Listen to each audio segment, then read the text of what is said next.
हाय दोस्तों, welcome to my YouTube channel Nancy success classes. दोस्तों, मैं आज आप सभी लोगों को पॉलिटी में राष्ट्रीय प्रतीक तथा शासन प्रणाली से संबंधित महत्वपूर्ण पॉलिटी में क्वेश्चन करवाऊंगी। आज का हमारा टॉपिक है कि राष्ट्रीय प्रतीक तथा शासन प्रणाली से संबंधित महत्वपूर्ण क्वेश्चन। तो दोस्तों, हमने यहाँ पे पहला क्वेश्चन लिया है, भारत का राष्ट्रीय पुष्प कौन सा है।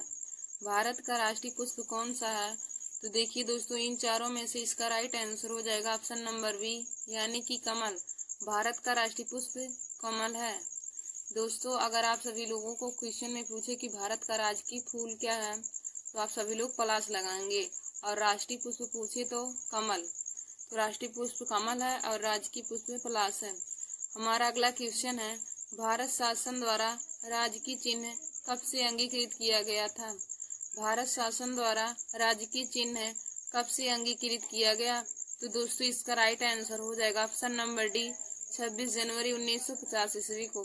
26 जनवरी 1950 ईस्वी को भारत के राष्ट्रीय राजकीय चिन्ह यानी कि अशोक स्तंभ को अंगीकृत किया गया। तो इसका right answer option number D हो जाएगा 26 जनवरी 1950 ईस्वी को। तो इसका right answer option number D 26 जनवरी 1950 ईस्वी को हो जाएगा। हमारा अगला क्वेश्चन है, संपूर्ण राष्ट्रगान का वादन या गायन काल कितना है। राष्ट्रगान का गायन काल कितना है। तो दोस्तों, राष्ट्रीय गान को 52 सेकेंड में गाया जाता है, यानी कि इसका right answer option number C हो जाएगा 52 सेकेंड। राष्ट्रीय गान को गाने का समय हमारा 52 सेकेंड है, और यदि राष्ट्रीय गीत को गाने का समय पूछे तो वह उसका आंसर हो जाएगा 65 सेकेंड। राष्ट्रीय गीत को 65 सेकेंड में खत्म किया जाता है, जबकि राष्ट्रीय गान को गाने का समय 52 सेकेंड होता है। हमारा अगला क्वेश्चन है, भारत का राष्ट्रीय पशु क्या है। भारत का राष्ट्रीय पशु क्या है। तो दोस्तों, भारत का राष्ट्रीय पशु बाघ है। भारत का राष्ट्रीय पशु बाघ है। हमारा अगला क्वेश्चन है, भारत का राजकीय पक्षी क्या है। भारत का राष्ट्रीय पक्षी क्या है। तो दोस्तों, भारत का राष्ट्रीय पक्षी मोर है। भारत का राष्ट्रीय पक्षी मोर है। तो इसका right answer option number C मोर हो जाएगा। यदि दोस्तों उत्तर प्रदेश का राजकीय पक्षी पूछे तो उसका राइट आंसर सारस हो जाएगा। उत्तर प्रदेश का राजकीय पक्षी सारस है, जबकि भारत का राष्ट्रीय पक्षी मोर है। हमारा अगला क्वेश्चन है, भारत के राष्ट्रीय ध्वज की लंबाई एवं चौड़ाई का अनुपात है। भारत की राष्ट्रीय ध्वज की लंबाई एवं चौड़ाई का अनुपात है। तो दोस्तों, राष्ट्रीय ध्वज की लंबाई तथा चौड़ाई का अनुपात 3:2 है। तो इसका right answer option number B हो जाएगा 3:2।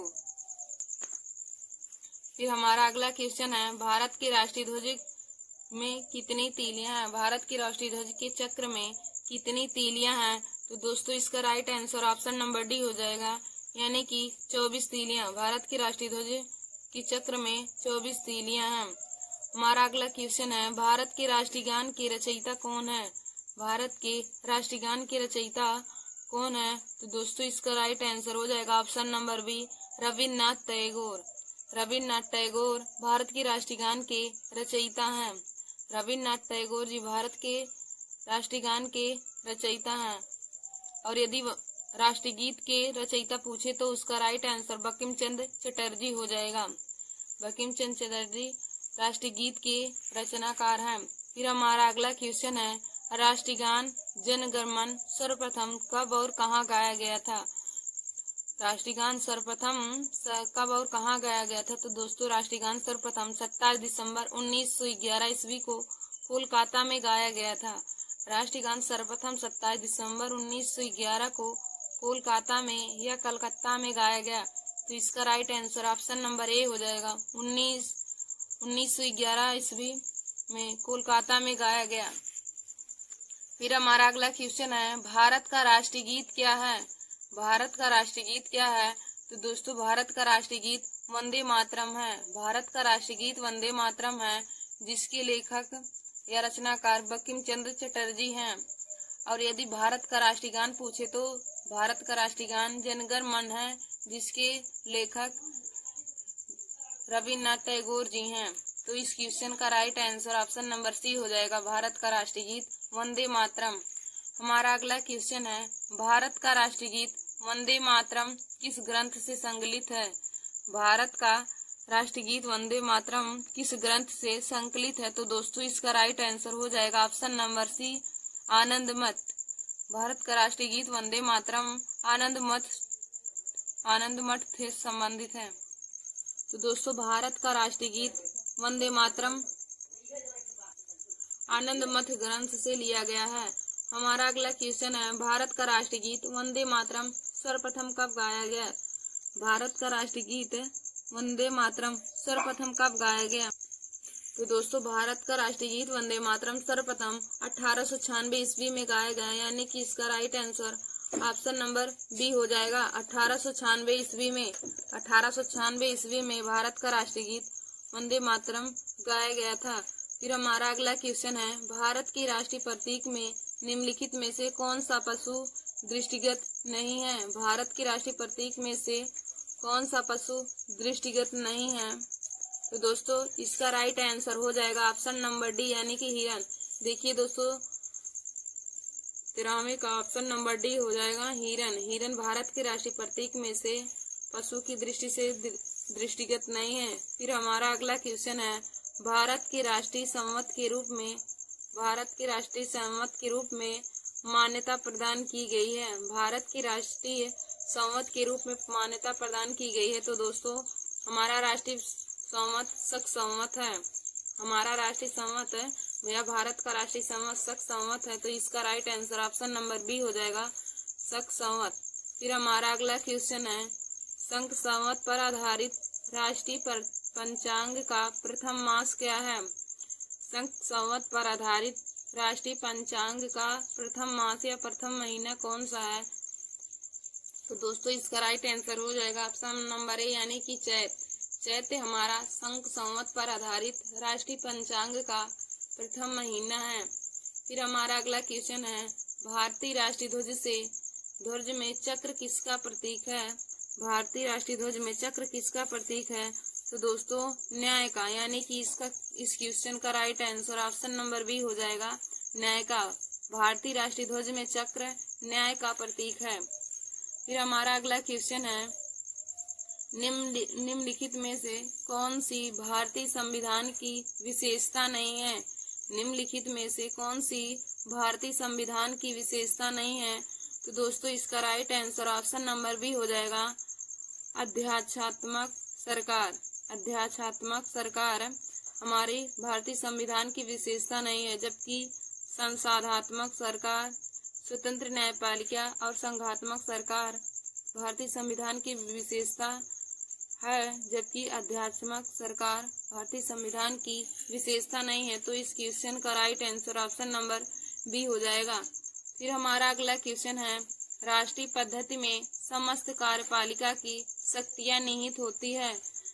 राष्ट्रीय पद्धति में समस्त कार्यपालिका की शक्तियां निहित होती है, यानी कि किसमें समस्त शक्तियां निहित होती है? तो दोस्तों इसका राइट आंसर ऑप्शन नंबर ए हो जाएगा, राष्ट्रपति में।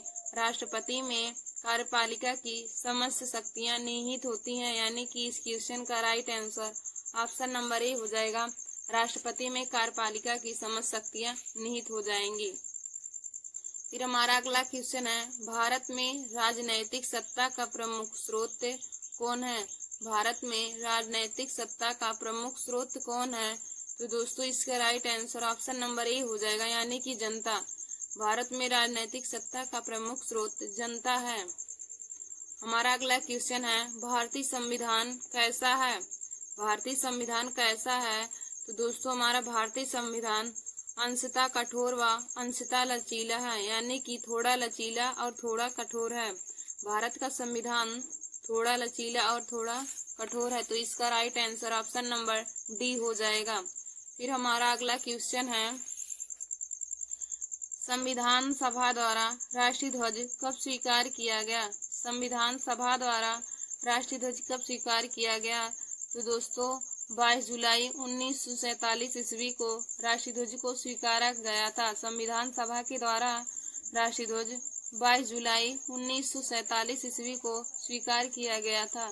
तो इस क्वेश्चन का right answer option number B हो जाएगा, 22 जुलाई 1947 ईस्वी को। 22 जुलाई 1947 ईस्वी को संविधान सभा के द्वारा राष्ट्रीय ध्वज या राष्ट्रीय झंडे को स्वीकार किया गया। फिर हमारा अगला क्वेश्चन है असुमेलित चुनिए, यानी कि जो विकल्प सही नहीं है उसका चयन कीजिए। तो देखिए दोस्तों, इसमें दिया पहला ऑप्शन है राष्ट्रीय पशु, तो भारत का राष्ट्रीय पशु बाघ है।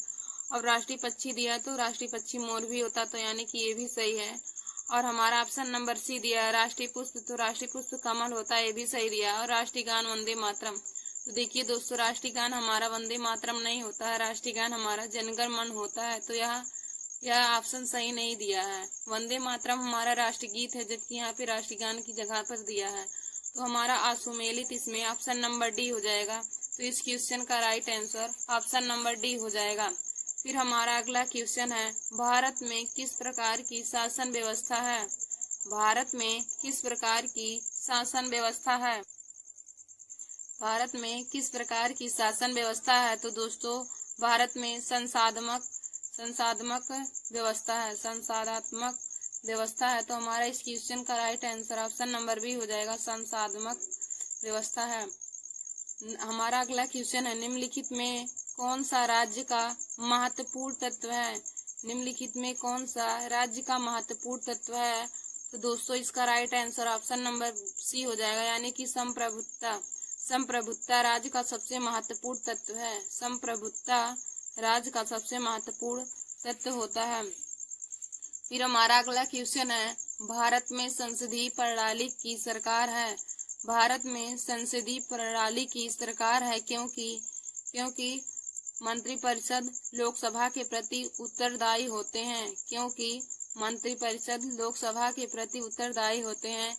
तो इसका right answer option number D हो जाएगा, क्योंकि मंत्रिपरिषद लोकसभा के प्रति उत्तरदायी होते हैं। फिर हमारा अगला क्वेश्चन है राष्ट्रपति पद्धति में समस्त कार्यपालिका की शक्तियां निहित होती हैं। राष्ट्रपति पद्धति में समस्त कार्यपालिका की शक्तियां निहित होती है। तो दोस्तों, ऑप्शन नंबर ए इसका राइट आंसर हो जाएगा। राष्ट्रपति में समस्त कार्यपालिका की शक्तियां निहित होती है। तो हमारा राइट आंसर ऑप्शन नंबर ए हो जाएगा, राष्ट्रपति में। फिर हमारा अगला क्वेश्चन है केंद्र सरकार और राज्य सरकारों का प्राधिकार प्राप्त होता है। केंद्र सरकार और राज्य सरकारों का प्राधिकार प्राप्त होता है। तो दोस्तों, इसका राइट आंसर ऑप्शन नंबर ए हो जाएगा, भारतीय संविधान से। भारतीय संविधान से केंद्र सरकार और राज्य सरकारों का प्राधिकार प्राप्त होता है। हमारा राइट आंसर ऑप्शन नंबर ए हो जाएगा, केंद्र सरकार और राज्य सरकारों को प्राधिकार भारतीय संविधान से प्राप्त होता है। फिर हमारा अगला क्वेश्चन है निम्न में से कौन सी एक भारतीय संविधान का दर्शन नहीं है। निम्नलिखित में से एक भारतीय संविधान का दर्शन नहीं है। तो दोस्तों, इसका right answer option number D हो जाएगा, साम्यवादी राज्य। साम्यवादी राज्य भारतीय संविधान का दर्शन नहीं है, जबकि कल्याणकारी राज्य, समाजवादी राज्य और राजनीतिक समानता हमारे भारतीय संविधान का दर्शन है। लेकिन साम्यवादी राज्य भारतीय संविधान का दर्शन नहीं है। तो इसका right answer option number D हो जाएगा, साम्यवादी राज्य। फिर हमारा अगला क्वेश्चन है भारत एक गणतंत्र है जिसमें अंतर्निहित है। भारत एक गणतंत्र है जिसमें अंतर्निहित है। तो इसका राइट आंसर ऑप्शन नंबर ए हो जाएगा, राज्य का अध्यक्ष निर्वाचित होता है। जिसमें राज्य का अध्यक्ष निर्वाचित होता है। तो इसका राइट आंसर ऑप्शन नंबर ए हो जाएगा। फिर हमारा अगला क्वेश्चन है निम्न में से कौन सुशासन की व्यवस्था नहीं है। निम्नलिखित में से कौन सुशासन की विशेषता नहीं है। तो इसका right answer option number D हो जाएगा, लाल फीताशाही। लाल फीताशाही सुशासन की व्यवस्था नहीं हो। तो इसका right answer option number D हो जाएगा। हमारा अगला क्वेश्चन है कल्याणकारी राज्य का उद्देश्य है। कल्याणकारी राज्य का उद्देश्य है। तो दोस्तों, इसका right answer option number B हो जाएगा, कमजोर वर्गों के कल्याण का प्रबंध करना। कल्याणकारी राज्य का उद्देश्य होता है कि कमजोर वर्गों के कल्याण का प्रबंध करना। कल्याणकारी राज्य का उद्देश्य होता है कि कमजोर वर्गों के स्वास्थ्य की कमजोर वर्गों के कल्याण का प्रबंध करना। तो इसका right answer option number B हो जाएगा। फिर हमारा अगला क्वेश्चन है, भारत का राष्ट्रीय वृक्ष क्या है? भारत का राष्ट्रीय वृक्ष क्या है? तो दोस्तों भारत का राष्ट्रीय वृक्ष बरगद है, यानी कि इसका राइट आंसर ऑप्शन नंबर ए हो जाएगा। देखिए दोस्तों, भारत का राष्ट्रीय वृक्ष बरगद हो जाएगा। फिर हमारा अगला क्वेश्चन है, निम्नलिखित में से कौन एक अध्यात्मक शासन प्रणाली का आधारभूत तत्व है? निम्नलिखित में से कौन सा एक अध्यात्मक शासन प्रणाली का आधारभूत है? तो इसका right answer option number B हो जाएगा, एकल कार्यपालिका। एकल कार्यपालिका अध्यात्मक शासन प्रणाली का आधारभूत है। फिर हमारा अगला क्वेश्चन है, अध्यात्मक शासन प्रणाली की विशेषता है। तो इसका right answer option number B हो जाएगा, राष्ट्रपति अपने मंत्रिपरिषद का चयन स्वयं करता है। फिर हमारा अगला क्वेश्चन है, भारत सरकार द्वारा घोषित राष्ट्रीय दिवस क्या है? भारत सरकार द्वारा घोषित राष्ट्रीय दिवस क्या है? तो देखिए दोस्तों, भारत सरकार के द्वारा घोषित राष्ट्रीय दिवस 15 अगस्त है, 26 जनवरी है और 2 अक्टूबर है, यानी कि इस क्वेश्चन का right answer option number D हो जाएगा। देखिए दोस्तों, 15 अगस्त को स्वतंत्रता दिवस के रूप में मनाया जाता है, 26 जनवरी को गणतंत्र दिवस के रूप में मनाया जाता है और 2 अक्टूबर को गांधी जयंती के रूप में मनाया जाता है। देखिए दोस्तों, 15 अगस्त 1947 ईस्वी को हमारा भारत देश आजाद हुआ था, इसलिए स्वतंत्रता दिवस के रूप में मनाया जाता है। और 26 जनवरी 1950 ईस्वी को भारतीय संविधान लागू हुआ था, इसलिए गणतंत्र दिवस के रूप में मनाया जाता है। और 2 अक्टूबर को महात्मा गांधी का जन्म हुआ था, इसलिए 2 अक्टूबर गांधी जयंती के रूप में मनाया जाता है। तो भारतीय सरकार के द्वारा राष्ट्रीय दिवस इनमें से तीनों हो जाएगा, यानी कि इस क्वेश्चन का right answer option number D हो जाएगा, उपयुक्त सभी। फिर हमारा अगला क्वेश्चन है, राष्ट्रीय गीत वंदे मातरम की रचयिता कौन है? राष्ट्रीय गीत वंदे मातरम की रचयिता कौन है? तो दोस्तों, वंदे मातरम की रचयिता बंकिम चंद्र चटर्जी हैं। तो इसका right answer option number A, Bankim Chandra Chatterjee हो जाएगा। फिर हमारा अगला क्वेश्चन है, बाघ यानी कि जिसका वैज्ञानिक नाम पैंथेरा टाइग्रिस है को राष्ट्रीय पशु का दर्जा किस वर्ष दिया गया? बाघ को राष्ट्रीय पशु का दर्जा किस वर्ष दिया गया? तो दोस्तों, इसका राइट आंसर हो जाएगा ऑप्शन नंबर बी, 1972 ईस्वी को। 1972 ईस्वी को बाघ को राष्ट्रीय पशु का दर्जा दिया गया था। फिर हमारा अगला क्वेश्चन है, हमारा राष्ट्रीय गान एवं राष्ट्रीय गीत को संविधान सभा ने कब स्वीकार किया? हमारा राष्ट्रीय गान जन गण मन एवं राष्ट्रीय गीत वंदे मातरम को संविधान सभा ने कब स्वीकार किया था? तो दोस्तों, संविधान सभा ने राष्ट्रीय गान और राष्ट्रीय गीत को 24 जनवरी 1950 ईस्वी को स्वीकार किया था। 24 जनवरी 1950 ईस्वी को स्वीकार किया था। फिर हमारा आज का लास्ट क्वेश्चन है, हमारा राष्ट्रीय गीत वंदे मातरम जब कलकत्ता अधिवेशन में गाया गया उस समय कांग्रेस के अध्यक्ष से। हमारा राष्ट्रीय गीत वंदे मातरम जब कलकत्ता अधिवेशन में गाया गया उस समय कांग्रेस के अध्यक्ष कौन थे?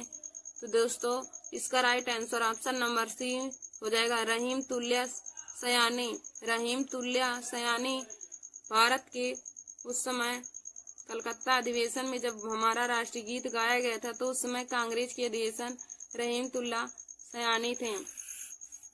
थैंक यू दोस्तों। ऐसे ही पॉलिटी के और ही इम्पोर्टेंट क्वेश्चन को पाने के लिए आप सभी लोग हमारे YouTube channel Nancy success classes को सब्सक्राइब कर लीजिए और लाइक और शेयर करना ना भूलें। धन्यवाद दोस्तों।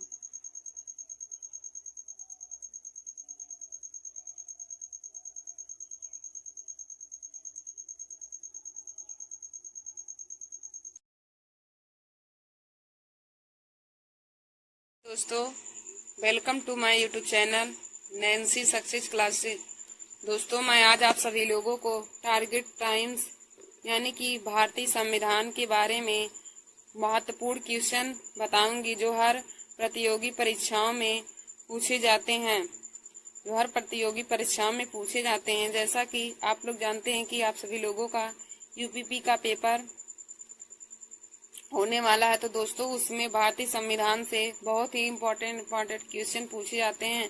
तो आज मैं उन्हीं सभी क्वेश्चनों को टारगेट टाइम की सहायता से करवाऊंगी। तो देखिए दोस्तों, यहाँ आईएएस जो लोग आईएएस की एग्जाम की तैयारी कर रहे हैं, PCS, SSC, railway, UP SSC, SI, TET TGT, PGT सभी परीक्षाओं के लिए यह भारतीय संविधान से संबंधित महत्वपूर्ण क्वेश्चन सभी लोगों के लिए बहुत ही इम्पोर्टेंट है। तो दोस्तों, आप सभी लोग हमारे इस वीडियो को देख लीजिए और अपने दोस्तों में भी शेयर कर लीजिए ताकि उन तक भी हमारा यह वीडियो चला जाए। तो दोस्तों, आज का हमारा पहला क्वेश्चन है, भारत के संविधान के निर्माण में संविधान सभा को कितना समय लगा? भारत की संविधान के निर्माण में संविधान सभा को कितना समय लगा? तो देखिए दोस्तों, हमारे पास 4 विकल्प है, तो इसमें से राइट आंसर हो जाएगा ऑप्शन नंबर ए, यानी कि 2 वर्ष 11 माह 18 दिन लगा था। भारतीय संविधान के निर्माण में 2 वर्ष 11 माह 18 दिन का समय लगा था। फिर हमारा दूसरा क्वेश्चन है, संविधान सभा की प्रांतीय संविधान समिति का अध्यक्ष कौन था? संविधान सभा की प्रांतीय संविधान समिति का अध्यक्ष कौन था? तो दोस्तों, इन चारों ऑप्शन में से इसका राइट आंसर हो जाएगा ऑप्शन नंबर डी, यानी कि सरदार वल्लभ भाई पटेल। सरदार पटेल संविधान सभा की प्रांतीय संविधान समिति के अध्यक्ष थे। संविधान सभा की प्रांतीय संविधान समिति के अध्यक्ष सरदार वल्लभ भाई पटेल थे। तो दोस्तों, हमारा दूसरे क्वेश्चन का आंसर ऑप्शन नंबर डी हो जाएगा, यानी कि सरदार पटेल संविधान सभा की प्रांतीय संविधान समिति के अध्यक्ष थे। फिर हमारा अगला क्वेश्चन है, भारतीय संविधान सभा की प्रारूप समिति के अध्यक्ष कौन थे? भारतीय संविधान सभा की प्रारूप समिति के अध्यक्ष कौन थे? तो दोस्तों, डॉक्टर भीमराव अम्बेडकर। डॉक्टर भीमराव अम्बेडकर संविधान सभा की प्रारूप समिति के अध्यक्ष थे, यानी कि हमारा इस क्वेश्चन का आंसर ऑप्शन नंबर सी हो जाएगा। देखिए दोस्तों, यहाँ पे प्रांतीय संविधान समिति का अध्यक्ष, जब प्रांतीय संविधान समिति का अध्यक्ष पूछेगा तो सरदार वल्लभ भाई पटेल को आप लोग ऑप्शन में लगाएंगे, और यदि प्रारूप समिति का अध्यक्ष पूछे तो डॉक्टर भीमराव अम्बेडकर को सही ऑप्शन में लगाएंगे। फिर हमारा अगला क्वेश्चन है, संविधान सभा द्वारा स्थापित मौलिक अधिकारों और अल्पसंख्यकों हेतु सलाहकार समिति के अध्यक्ष कौन थे? संविधान सभा द्वारा स्थापित मौलिक अधिकारों एवं अल्पसंख्यकों हेतु सलाहकार समिति के अध्यक्ष कौन थे? तो दोस्तों, इसका right answer option number B हो जाएगा, यानी कि सरदार वल्लभ भाई पटेल। सरदार वल्लभ भाई पटेल संविधान सभा द्वारा स्थापित मौलिक अधिकारों एवं अल्पसंख्यकों के सलाहकार समिति के अध्यक्ष थे। फिर हमारा अगला क्वेश्चन है, निम्नलिखित में से किसी एक नागरिक के मौलिक अधिकारों का रक्षक तथा भारत की संविधान का अभिभावक किसे माना जाता है? निम्नलिखित में से किस एक को नागरिकों के मौलिक अधिकारों का रक्षक तथा भारत के संविधान का अभिभावक किसे माना जाता है? तो दोस्तों, हमारा इसका right answer option number C, यानी कि उच्चतम न्यायालय को नागरिकों के मौलिक अधिकारों का रक्षक तथा भारत के संविधान का अभिभावक माना जाता है। तो दोस्तों, हमारा इस क्वेश्चन का right answer option number C, यानी कि उच्चतम न्यायालय हो जाएगा। उच्चतम न्यायालय को नागरिकों के मौलिक अधिकारों का रक्षक तथा भारत के संविधान का अभिभावक माना जाता है। फिर हमारा अगला क्वेश्चन है, डॉक्टर भीमराव अम्बेडकर की अध्यक्षता में संविधान की प्रारूप समिति में कितने अन्य सदस्य थे? डॉक्टर भीमराव अम्बेडकर की अध्यक्षता में संविधान सभा की प्रारूप समिति में कितने अन्य सदस्य थे? तो दोस्तों, इसका right answer option number B, यानी कि 6 हो जाएगा। देखिए दोस्तों, संविधान सभा के प्रारूप समिति में डॉक्टर भीमराव अम्बेडकर की अध्यक्षता में 6 अन्य सदस्य थे, तो इसका right answer option number B 6 हो जाएगा। फिर हमारा अगला क्वेश्चन है, भारतीय संविधान के निर्माण के समय संवैधानिक सलाहकार कौन था? देखिए दोस्तों, हमारा क्वेश्चन है, भारतीय संविधान के निर्माण के समय संवैधानिक सलाहकार यानी कि कॉन्स्टिट्यूशनल एडवाइजर कौन था? तो दोस्तों, सर वी.एन. राव थे। संविधान सभा के निर्माण के समय संवैधानिक सलाहकार सर वी.एन. राव थे, तो इसका right answer option number C हो जाएगा। और दोस्तों देखिए, सर वी.एन. राव का पूरा नाम बेनेगल नरसिम्हा राव है। बेनेगल नरसिम्हा राव हो जाएगा। तो हमारा इस क्वेश्चन का right answer option number C, sir V N. Rau हमारे संविधान सभा के निर्माण के समय संवैधानिक सलाहकार थे। फिर हमारा अगला क्वेश्चन है, भारत की संविधान सभा ने राष्ट्रीय ध्वज को सर्वप्रथम कब स्वीकार किया? भारत की संविधान सभा ने राष्ट्रीय ध्वज को सर्वप्रथम कब स्वीकार किया? तो दोस्तों 22 जुलाई 1947 ईस्वी को संविधान सभा ने राष्ट्रीय ध्वज को अपनाया था। तो इसका राइट आंसर ऑप्शन नंबर ए हो जाएगा। इसका राइट आंसर ऑप्शन नंबर ए हो जाएगा। देखिए दोस्तों, संविधान सभा ने राष्ट्रीय ध्वज को 22 जुलाई 1947 ईस्वी को अपनाया था तथा राष्ट्रीय गान को 24 जनवरी 1950 ईस्वी को अपनाया था, जबकि अशोक स्तंभ को राष्ट्रीय चिन्ह के रूप में 26 जनवरी 1950 ईस्वी को अपनाया था। फिर हमारा अगला है, संविधान सभा ने डॉक्टर भीमराव अम्बेडकर की अध्यक्षता में प्रारूप समिति का गठन कब किया? संविधान सभा ने डॉक्टर भीमराव अम्बेडकर की अध्यक्षता में प्रारूप समिति का गठन कब किया? तो देखिए दोस्तों, प्रारूप समिति का गठन डॉक्टर भीमराव अम्बेडकर की अध्यक्षता में 29 अगस्त 1947 ईस्वी को किया गया था। 29 अगस्त 1947 ईस्वी को।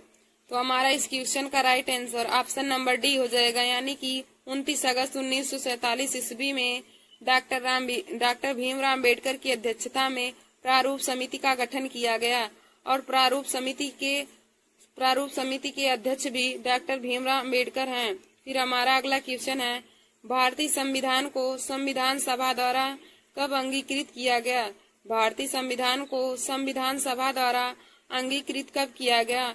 तो दोस्तों इसका राइट आंसर हो जाएगा ऑप्शन नंबर ए, 26 नवंबर 1949 ईस्वी को। 26 नवंबर 1949 ईस्वी को भारतीय संविधान को संविधान सभा के द्वारा अंगीकृत किया गया। भारतीय संविधान को संविधान सभा द्वारा 26 नवंबर 1949 को अंगीकृत किया गया और दोस्तों भारतीय संविधान लागू 26 जनवरी 1950 ईस्वी को हुआ था। फिर हमारा अगला क्वेश्चन है, डॉक्टर भीमराव अम्बेडकर का संविधान सभा में निर्वाचन किस प्रेसिडेंस से हुआ था? डॉक्टर भीमराव अम्बेडकर का संविधान सभा में निर्वाचन किस प्रेसिडेंस में हुआ था? तो दोस्तों इसका right answer option number B, यानी कि बम्बई प्रेसिडेंस से। बम्बई प्रेसिडेंस से भीमराव अम्बेडकर का संविधान सभा में निर्वाचन हुआ था। भीमराव अम्बेडकर का संविधान सभा में निर्वाचन बम्बई प्रेसिडेंस से हुआ था। फिर हमारा अगला क्वेश्चन है, डॉक्टर भीमराव अम्बेडकर का जन्म व मृत्यु कब हुआ? डॉक्टर भीमराव अम्बेडकर का जन्म व मृत्यु कब हुआ? तो देखिए दोस्तों, डॉक्टर भीमराव अम्बेडकर का जन्म 1891 ईस्वी में तथा मृत्यु 1956 ईस्वी को हुआ था।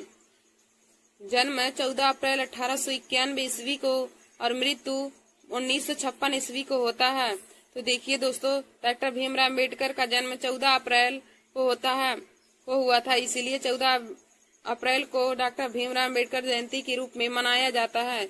तो डॉक्टर भीमराव अम्बेडकर का जन्म 14 अप्रैल 1891 ईस्वी को हुआ था तथा मृत्यु 1956 ईस्वी को हुआ था।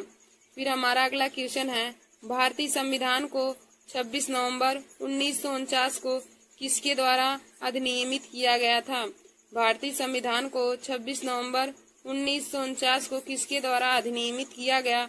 तो दोस्तों इसका राइट आंसर ऑप्शन नंबर ए, संविधान सभा के द्वारा। संविधान सभा के द्वारा भारतीय संविधान को 26 नवंबर 1949 को स्वीकार किया गया या फिर अधिनियमित किया गया। फिर हमारा अगला क्वेश्चन है, भारतीय राजनीतिक व्यवस्था में निम्न में से कौन सा सर्वोच्च है? भारतीय राजनीतिक व्यवस्था में निम्न में से कौन सा सर्वोच्च है? तो दोस्तों इसका right answer option number B हो जाएगा, यानी कि संविधान। भारतीय राजनीतिक व्यवस्था में संविधान को ही सर्वोच्च माना जाता है। देखिए दोस्तों, भारतीय राजनीतिक व्यवस्था में संविधान को ही सर्वोच्च माना जाता है।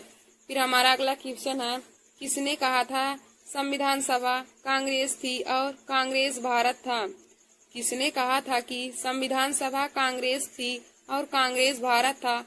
तो दोस्तों ऑस्टिन ने कहा था कि भारतीय संविधान सभा कांग्रेस थी और कांग्रेस भारत था। तो इस क्वेश्चन का राइट आंसर ऑप्शन नंबर ए, यानी कि ऑस्टिन हो जाएगा। फिर हमारा अगला क्वेश्चन है, भारतीय संविधान सभा में कुल कितनी महिलाएं सदस्य थीं? भारतीय संविधान सभा में कुल कितनी महिलाएं सदस्य थीं? तो देखिए दोस्तों, भारतीय संविधान में कुल 15 महिलाएं सदस्य थीं। भारतीय संविधान में कुल 15 महिलाएं सदस्य थीं।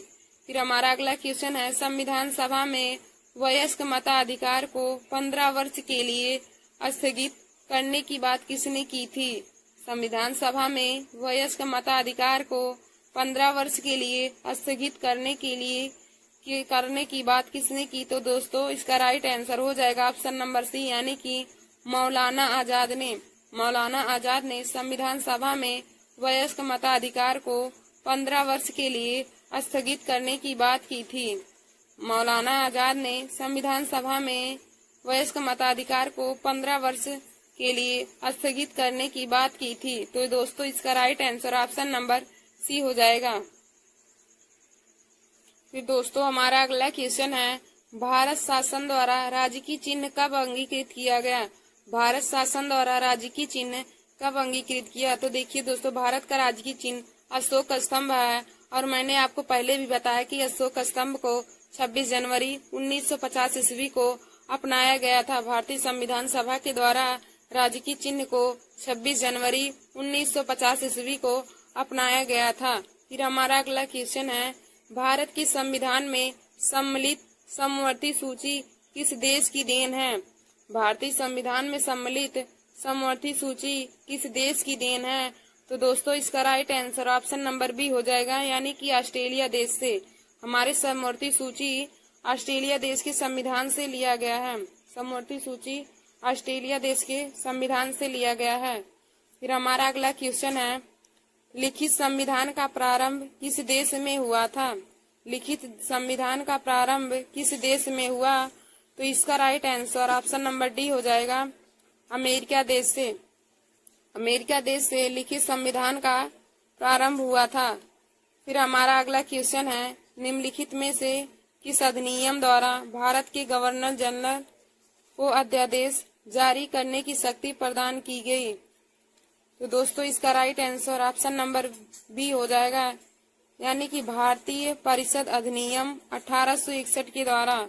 भारतीय परिषद अधिनियम 1861 के द्वारा भारत के गवर्नर जनरल को अध्यादेश जारी करने की शक्ति है।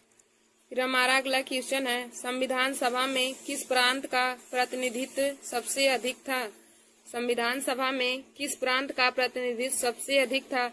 तो दोस्तों इसका right answer option number D हो जाएगा, संयुक्त प्रांत का। संयुक्त प्रांत का प्रतिनिधित्व सबसे अधिक था संविधान सभा में। फिर हमारा अगला क्वेश्चन है, संविधान सभा में किस देशी रियासत के प्रतिनिधित्व ने भाग नहीं लिया था? संविधान सभा में किस देशी रियासत के प्रतिनिधित्व ने भाग नहीं लिया?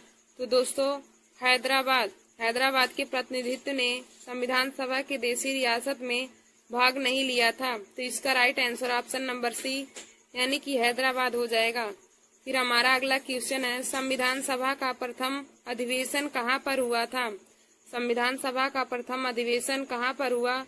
तो दोस्तों इसका राइट आंसर हो जाएगा ऑप्शन नंबर डी, दिल्ली में। संविधान सभा का प्रथम अधिवेशन दिल्ली में हुआ था, जो 9 दिसंबर 1946 ईस्वी को हुआ था। और उसी दिन डॉक्टर सच्चिदानंद सिन्हा संविधान सभा के अस्थायी सदस्य भी चुने गए थे। तो देखिए दोस्तों, संविधान सभा का प्रथम अधिवेशन दिल्ली में हुआ था और 9 दिसंबर 1946 ईस्वी को संपन्न हुआ था। फिर हमारा अगला क्वेश्चन है, संविधान सभा के अस्थायी अध्यक्ष कौन थे? संविधान सभा के अस्थायी अध्यक्ष कौन थे?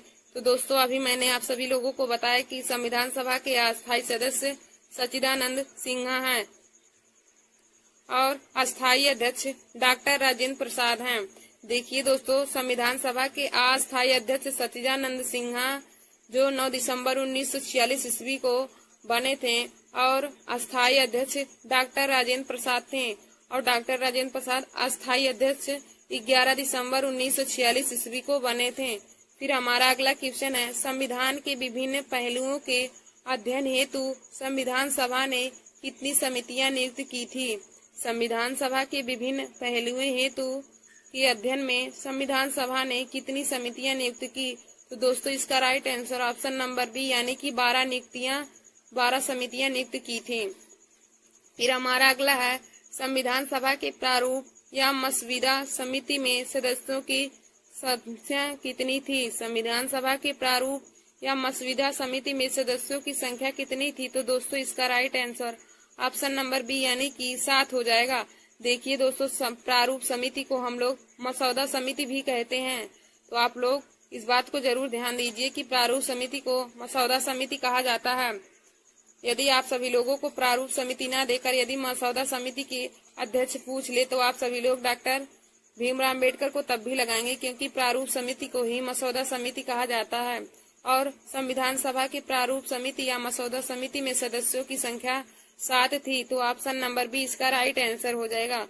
फिर हमारा अगला क्वेश्चन है, निम्नलिखित में से कौन संविधान सभा द्वारा गठित प्रारूप या मसौदा समिति का सदस्य नहीं था? तो दोस्तों देखिए दोस्तों, अल्लादी कृष्णा स्वामी अय्यर ये भी प्रारूप समिति या मसौदा समिति के अध्यक्ष थे, और डीपी खेतन भी मसौदा समिति के अध्यक्ष थे, और केएम मुंशी भी मसौदा समिति के अध्यक्ष थे, जबकि सरदार वल्लभ भाई पटेल मसौदा समिति के अध्यक्ष नहीं थे। तो इसका right answer option number C हो जाएगा, यानी कि सरदार वल्लभ भाई पटेल हमारे प्रारूप समिति या मसौदा समिति के सदस्य नहीं थे। और प्रारूप समिति या मसौदा समिति के 7 सदस्य थे, जिनमें से सरदार वल्लभ भाई पटेल नहीं हैं। फिर हमारा अगला क्वेश्चन है, संविधान निर्मात्री सभा में झंडा समिति के अध्यक्ष कौन थे? संविधान निर्मात्री सभा में झंडा समिति के अध्यक्ष कौन थे? तो दोस्तों इसका right answer option number D हो जाएगा, पंडित जवाहरलाल नेहरू। पंडित जवाहरलाल नेहरू संविधान निर्मात्री सभा में झंडा समिति के अध्यक्ष थे। देखिए दोस्तों, झंडा समिति के अध्यक्ष पंडित जवाहरलाल नेहरू थे। फिर हमारा अगला क्वेश्चन है, संविधान सभा के कितने उपस्थित सदस्यों ने संविधान पर हस्ताक्षर किए? संविधान सभा के कितने उपस्थित सदस्यों ने संविधान सभा पर हस्ताक्षर किए? तो दोस्तों 284 लोगों ने संविधान सभा पर हस्ताक्षर किए थे। संविधान सभा पर हस्ताक्षर करने वाले लोगों की संख्या 284 थी। और संविधान सभा की प्रथम बैठक 9 दिसंबर 1946 ईस्वी को नई दिल्ली में हुई थी। फिर हमारा अगला क्वेश्चन है, संविधान सभा की महिला सदस्य निम्नलिखित में से कौन नहीं है? संविधान सभा की महिला सदस्य निम्नलिखित में से कौन नहीं है? देखिए दोस्तों, संविधान सभा के निर्माण में 15 महिलाएं ने भाग लिया था। संविधान सभा के निर्माण में 15 महिलाएं ने सदस्य देखिए दोस्तों, संविधान सभा के निर्माण में 15 महिलाओं ने भाग लिया था, और 15 महिलाओं में से सरोजिनी नायडू संविधान सभा की महिला थी, सुचेता कृपलानी भी संविधान सभा की महिला थी, हंसा मेहता भी संविधान सभा की महिला थी, जबकि लीला सेठ संविधान सभा की महिला सदस्य नहीं थी। संविधान सभा की महिला सदस्य लीला सेठ नहीं थी, तो इसका ऑप्शन हो जाएगा इसका राइट आंसर हो जाएगा ऑप्शन नंबर डी, यानी कि लीला सेठ संविधान सभा की महिला सदस्य नहीं थी। फिर हमारा अगला क्वेश्चन है, संविधान सभा की महिला सदस्य थी। संविधान सभा की महिला सदस्य थी, यानी कि इनमें से हमें विकल्प में चुनना है कि संविधान सभा की महिला सदस्य कौन थी। तो देखिए दोस्तों, राजकुमारी अमृत कौर संविधान सभा की सदस्य थी। फिर विजय लक्ष्मी पंडित भी संविधान सभा की महिला सदस्य थी। पूर्णिमा बनर्जी भी महिला सदस्य थी संविधान सभा की। और ऑप्शन नंबर डी हमारा दिया उपयुक्त सही, तो इस क्वेश्चन का right answer option number D हो जाएगा, यानी कि उपयुक्त सभी, यानी कि राजकुमारी अमृत कौर, विजय लक्ष्मी पंडित, पूर्णिमा बनर्जी सभी लोग हमारी संविधान सभा की महिला सदस्य थी। तो इसका right answer option number D हो जाएगा। फिर हमारा अगला क्वेश्चन है, रेगुलेटिंग एक्ट 1773 के द्वारा किसे काउंसिल का सदस्य नियुक्त किया गया? रेगुलेटिंग एक्ट 1773 के द्वारा किसे काउंसिल का सदस्य नियुक्त किया गया? तो दोस्तों इसका right answer option number D, यानी कि उपयुक्त सभी, यानी कि फ्रांसीसी, क्लेयरिंग और मानसन को भी सभी लोगों को काउंसिल का सदस्य चुना गया। और थैंक यू दोस्तों, ऐसे ही हमारे वीडियो को देखने के लिए आप सभी लोग हमारे YouTube channel Nancy success classes को सब्सक्राइब कर लीजिए। और देखिए दोस्तों, जो मैंने आज आप सभी लोगों को पॉलिटी का क्वेश्चन कराया है वह यूपीपी पुलिस और सभी कंपटीशन की परीक्षाओं के लिए बहुत ही इम्पोर्टेंट है। और मैंने आज इम्पोर्टेंट ही क्वेश्चन को कराया है जो कंपटीशन की परीक्षा में आ सकता है। तो आप सभी लोग हमारे इस वीडियो को देख लीजिए। धन्यवाद दोस्तों।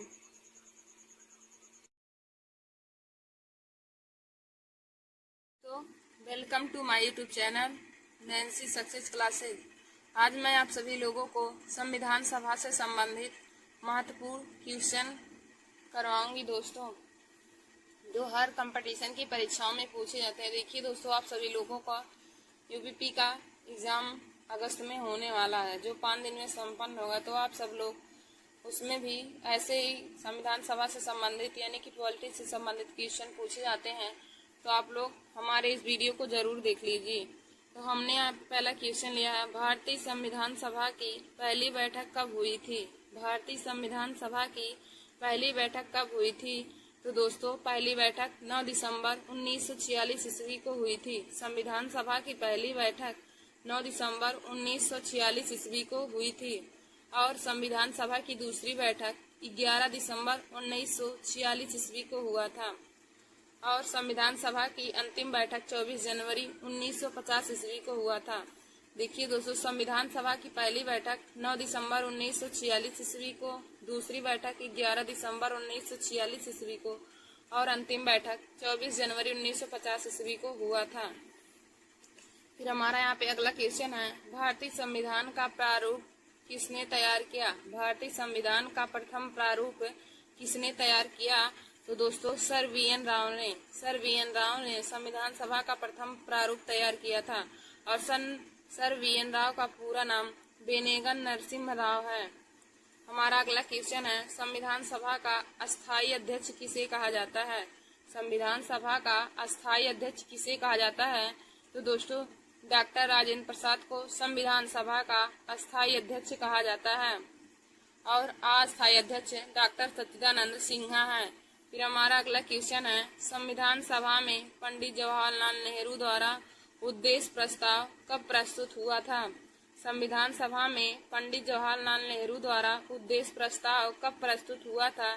तो दोस्तों, 13 दिसंबर 1946 ईस्वी को पंडित जवाहरलाल नेहरू ने उद्देश्य का प्रस्ताव प्रस्तुत किया था। 13 दिसंबर 1946 को पंडित जवाहरलाल नेहरू ने उद्देश्य का प्रस्ताव प्रस्तुत किया।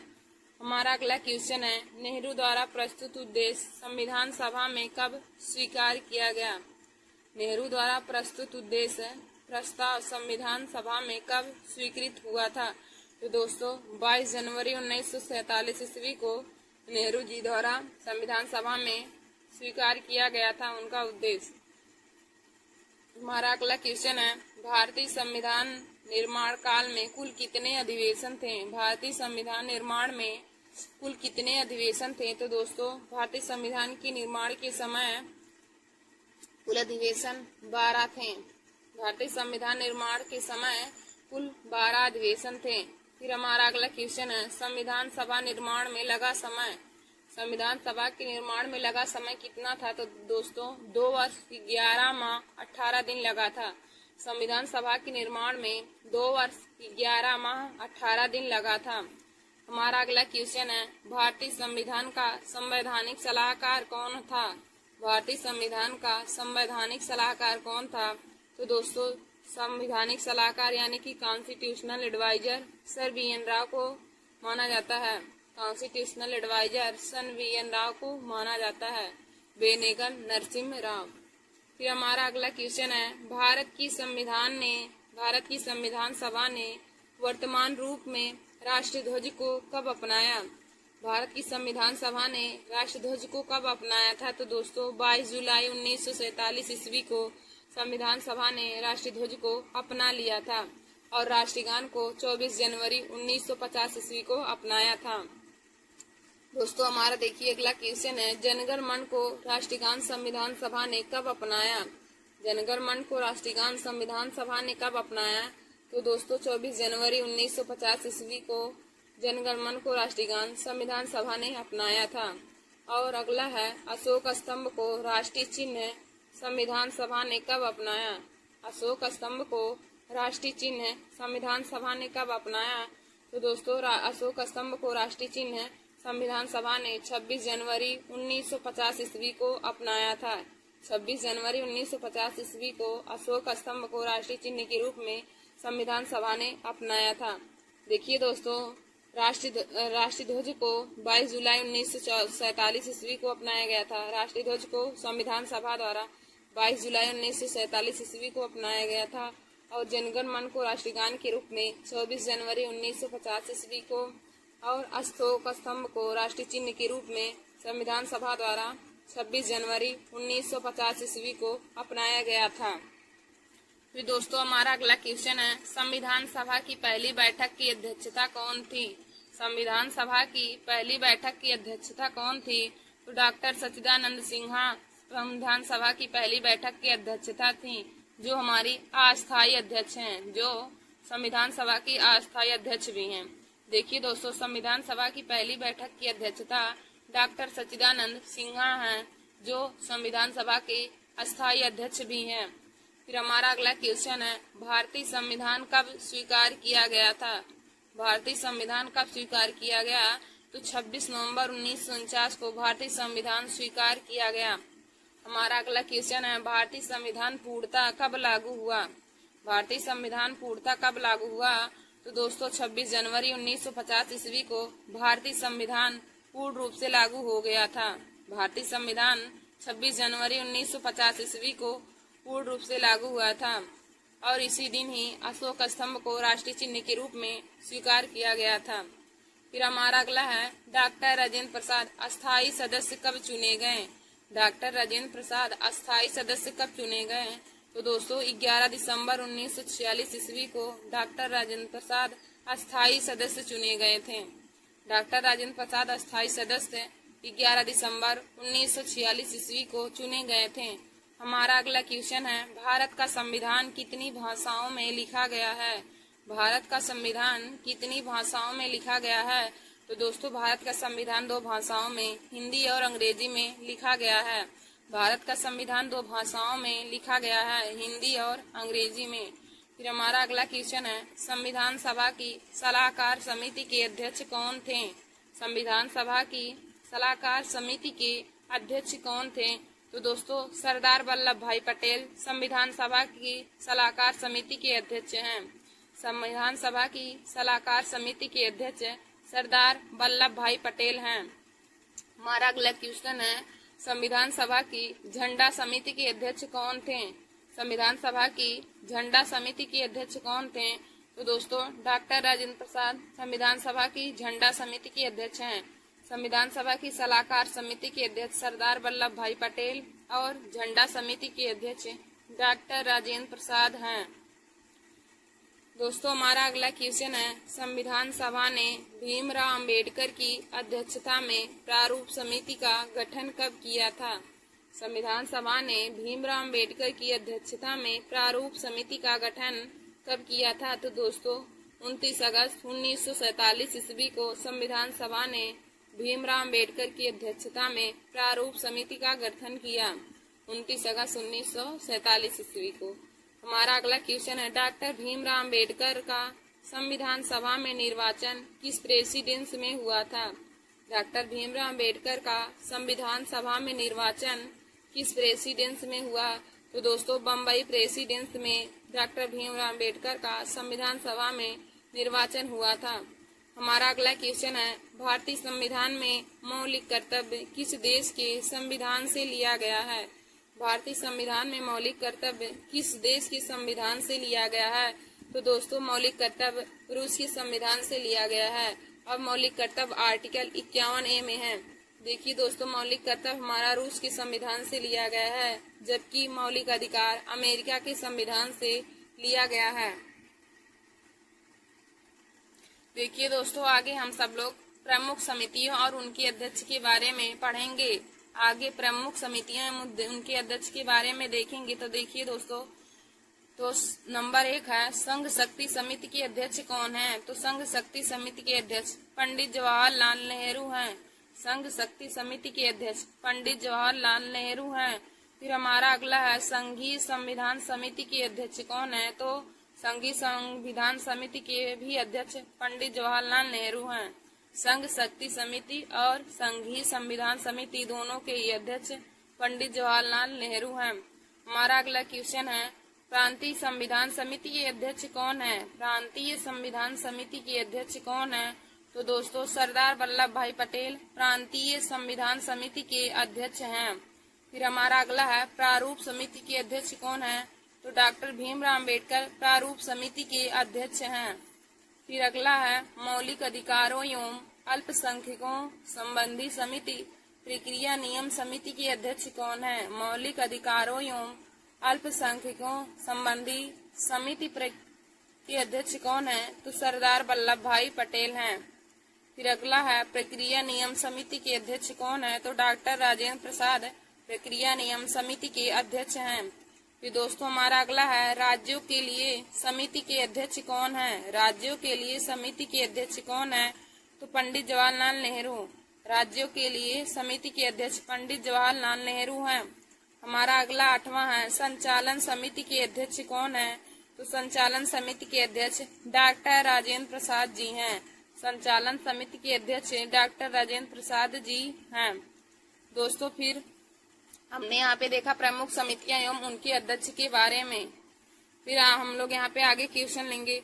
आगे क्वेश्चन है भारतीय संविधान में कुल कितने अनुच्छेद हैं। भारतीय संविधान के मूल संविधान में कुल कितने अनुच्छेद हैं, तो देखिए दोस्तों भारतीय संविधान के मूल संविधान में अनुच्छेद 395 हैं और वर्तमान संविधान में 470 अनुच्छेद हैं। फिर हमारा अगला है राष्ट्रपति पर महाभियोग किस आर्टिकल में है। राष्ट्रपति पर महाभियोग किस आर्टिकल में है, तो आर्टिकल 61 पे है। राष्ट्रपति पर महाभियोग का वर्णन आर्टिकल 61 में है। हमारा अगला है विधि के समक्ष समानता का अधिकार किस आर्टिकल में है, तो विधि के समक्ष समानता का अधिकार हमारा अनुच्छेद 14 में है। विधि के समक्ष समानता का अधिकार अनुच्छेद 14 में है। दोस्तों हमारा अगला है धर्म जाति लिंग के आधार पर भेदभाव प्रतिषेध किस आर्टिकल में है। धर्म जाति लिंग के आधार पर भेदभाव प्रतिषेध किस आर्टिकल में है, तो आर्टिकल 15 में है। फिर हमारा अगला है अस्पृश्यता का अंत का प्रावधान किस आर्टिकल में है। अस्पृश्यता का अंत का प्रावधान किस आर्टिकल में है, तो दोस्तों आर्टिकल 17 में है। फिर हमारा अगला है उपाधियों का अंत किस आर्टिकल में है। उपाधियों का अंत किस आर्टिकल में है, तो उपाधियों का अंत आर्टिकल 18 में है। उपाधियों का अंत किस आर्टिकल में है, तो उपाधियों का अंत आर्टिकल 18 में है। फिर अगला है प्राण एवं दैहिक स्वतंत्रता का प्रावधान किस आर्टिकल में है। प्राण एवं दैहिक स्वतंत्रता का प्रावधान किस आर्टिकल में है, तो दोस्तों आर्टिकल 21 में है। फिर हमारा अगला है ग्राम पंचायत का गठन किस आर्टिकल में है, तो दोस्तों ग्राम पंचायत का गठन आर्टिकल 40 में है। ग्राम पंचायत का गठन आर्टिकल 40 में है। फिर हमारा अगला है मूल कर्तव्य किस आर्टिकल में है, तो मूल कर्तव्य आर्टिकल 51 का में है। फिर हमारा अगला है राष्ट्रपति पर महाभियोग का प्रावधान किस आर्टिकल में है। राष्ट्रपति पर महाभियोग का प्रावधान किस आर्टिकल में है, तो दोस्तों आर्टिकल 61 में राष्ट्रपति पर महाभियोग का प्रावधान दिया गया है। फिर हमारा अगला है राष्ट्रपति को क्षमादान की शक्ति किस आर्टिकल में है। राष्ट्रपति को क्षमादान की शक्ति किस आर्टिकल में है, तो आर्टिकल 72 में। आर्टिकल 72 में राष्ट्रपति को क्षमादान की शक्ति है। हमारा अगला क्वेश्चन है संसद की संयुक्त अधिवेशन का प्रावधान किस आर्टिकल में है। संसद की संयुक्त अधिवेशन का प्रावधान किस आर्टिकल में है, तो दोस्तों आर्टिकल 108 में संसद की संयुक्त अधिवेशन का प्रावधान दिया गया है। फिर अगला है संविधान संशोधन का प्रावधान किस आर्टिकल में है, तो आर्टिकल 368 में संविधान संशोधन का प्रावधान दिया गया है। हमारा अगला क्वेश्चन है दुधारू पशुओं के संरक्षण से संबंधित किस आर्टिकल में है, तो आर्टिकल 48 में है। दुधारू पशुओं के संरक्षण आर्टिकल 48 में है। अगला है राष्ट्रपति शासन का प्रावधान किस आर्टिकल में है, तो आर्टिकल 356 में है। फिर अगला है वित्तीय आपातकाल का प्रावधान किस आर्टिकल में है। वित्तीय आपातकाल का प्रावधान किस आर्टिकल में है, तो आर्टिकल 360 में है। वित्तीय आपातकाल का प्रावधान आर्टिकल 360 में है। हमारा अगला है जीएसटी का संबंध किस आर्टिकल में है, तो आर्टिकल 101 में है। जीएसटी का संबंध आर्टिकल 101 में है। फिर हमारा अगला है बोलने का अधिकार किस आर्टिकल में है, तो बोलने का अधिकार आर्टिकल 19 में है। बोलने का अधिकार आर्टिकल 19 में है। फिर हमारा अगला है समानता का अधिकार किस आर्टिकल में है। तो दोस्तों समानता का अधिकार आर्टिकल 14 से 18 तक है। समानता का अधिकार आर्टिकल 14 से 18 तक है। हमारा अगला है सर्वोच्च न्यायालय ने इंटरनेट की पहुंच को मौलिक अधिकार कब घोषित किया या किस आर्टिकल में है। सर्वोच्च न्यायालय ने इंटर की पहुंच को मौलिक अधिकार में घोषित किया या किस आर्टिकल में है। तो दोस्तों यह आर्टिकल 19 में है। और हिंदी को राजभाषा घोषित किया, हिंदी को राजभाषा किस आर्टिकल में माना गया है। तो आर्टिकल 343 के 1 में, आर्टिकल 343 के ए में हिंदी को राजभाषा माना गया है। फिर अगला है मनपसंद व्यक्ति से विवाह करना किस आर्टिकल में है। तो आर्टिकल 21 में है। मनपसंद व्यक्ति से विवाह करना आर्टिकल 21 में है। हमारा अगला है राज्यपाल की नियुक्ति के बारे में। तो राज्यपाल की नियुक्ति के बारे में आर्टिकल 155 में दिया है। राज्यपाल की नियुक्ति के बारे में आर्टिकल 155 में दिया है। फिर अगला है उच्च न्यायालय को रिट जारी करने की शक्ति का प्रावधान। तो आर्टिकल 226, उच्च न्यायालय को रिट जारी करने की शक्ति आर्टिकल 226 में है। फिर अगला है निर्वाचन आयोग। तो निर्वाचन आयोग आर्टिकल 324 में है। निर्वाचन आयोग आर्टिकल 324 में है। फिर वार्षिक वित्तीय वितरण तो आर्टिकल 112 में है। वार्षिक वित्तीय वितरण आर्टिकल 112 में है। देखिए दोस्तों, हमने आप सभी लोगों को आज पॉलिटी के बहुत ही इम्पोर्टेंट क्वेश्चन करवाए हैं, तो आप सब लोग इसे जरूर देख लीजिएगा। और जिन लोगों का यूपीपी का एग्जाम आ रहा है उन लोगों के लिए तो यह बहुत ही महत्वपूर्ण है, क्योंकि हर कंपटीशन की परीक्षाओं में पॉलिटी पूछा जाता है। थैंक यू दोस्तों। और ऐसे ही हमारे वीडियो को देखने के लिए आप सभी लोग हमारे YouTube channel Nancy success classes को सब्सक्राइब कर लीजिए और लाइक और शेयर करना ना भूलें। धन्यवाद दोस्तों।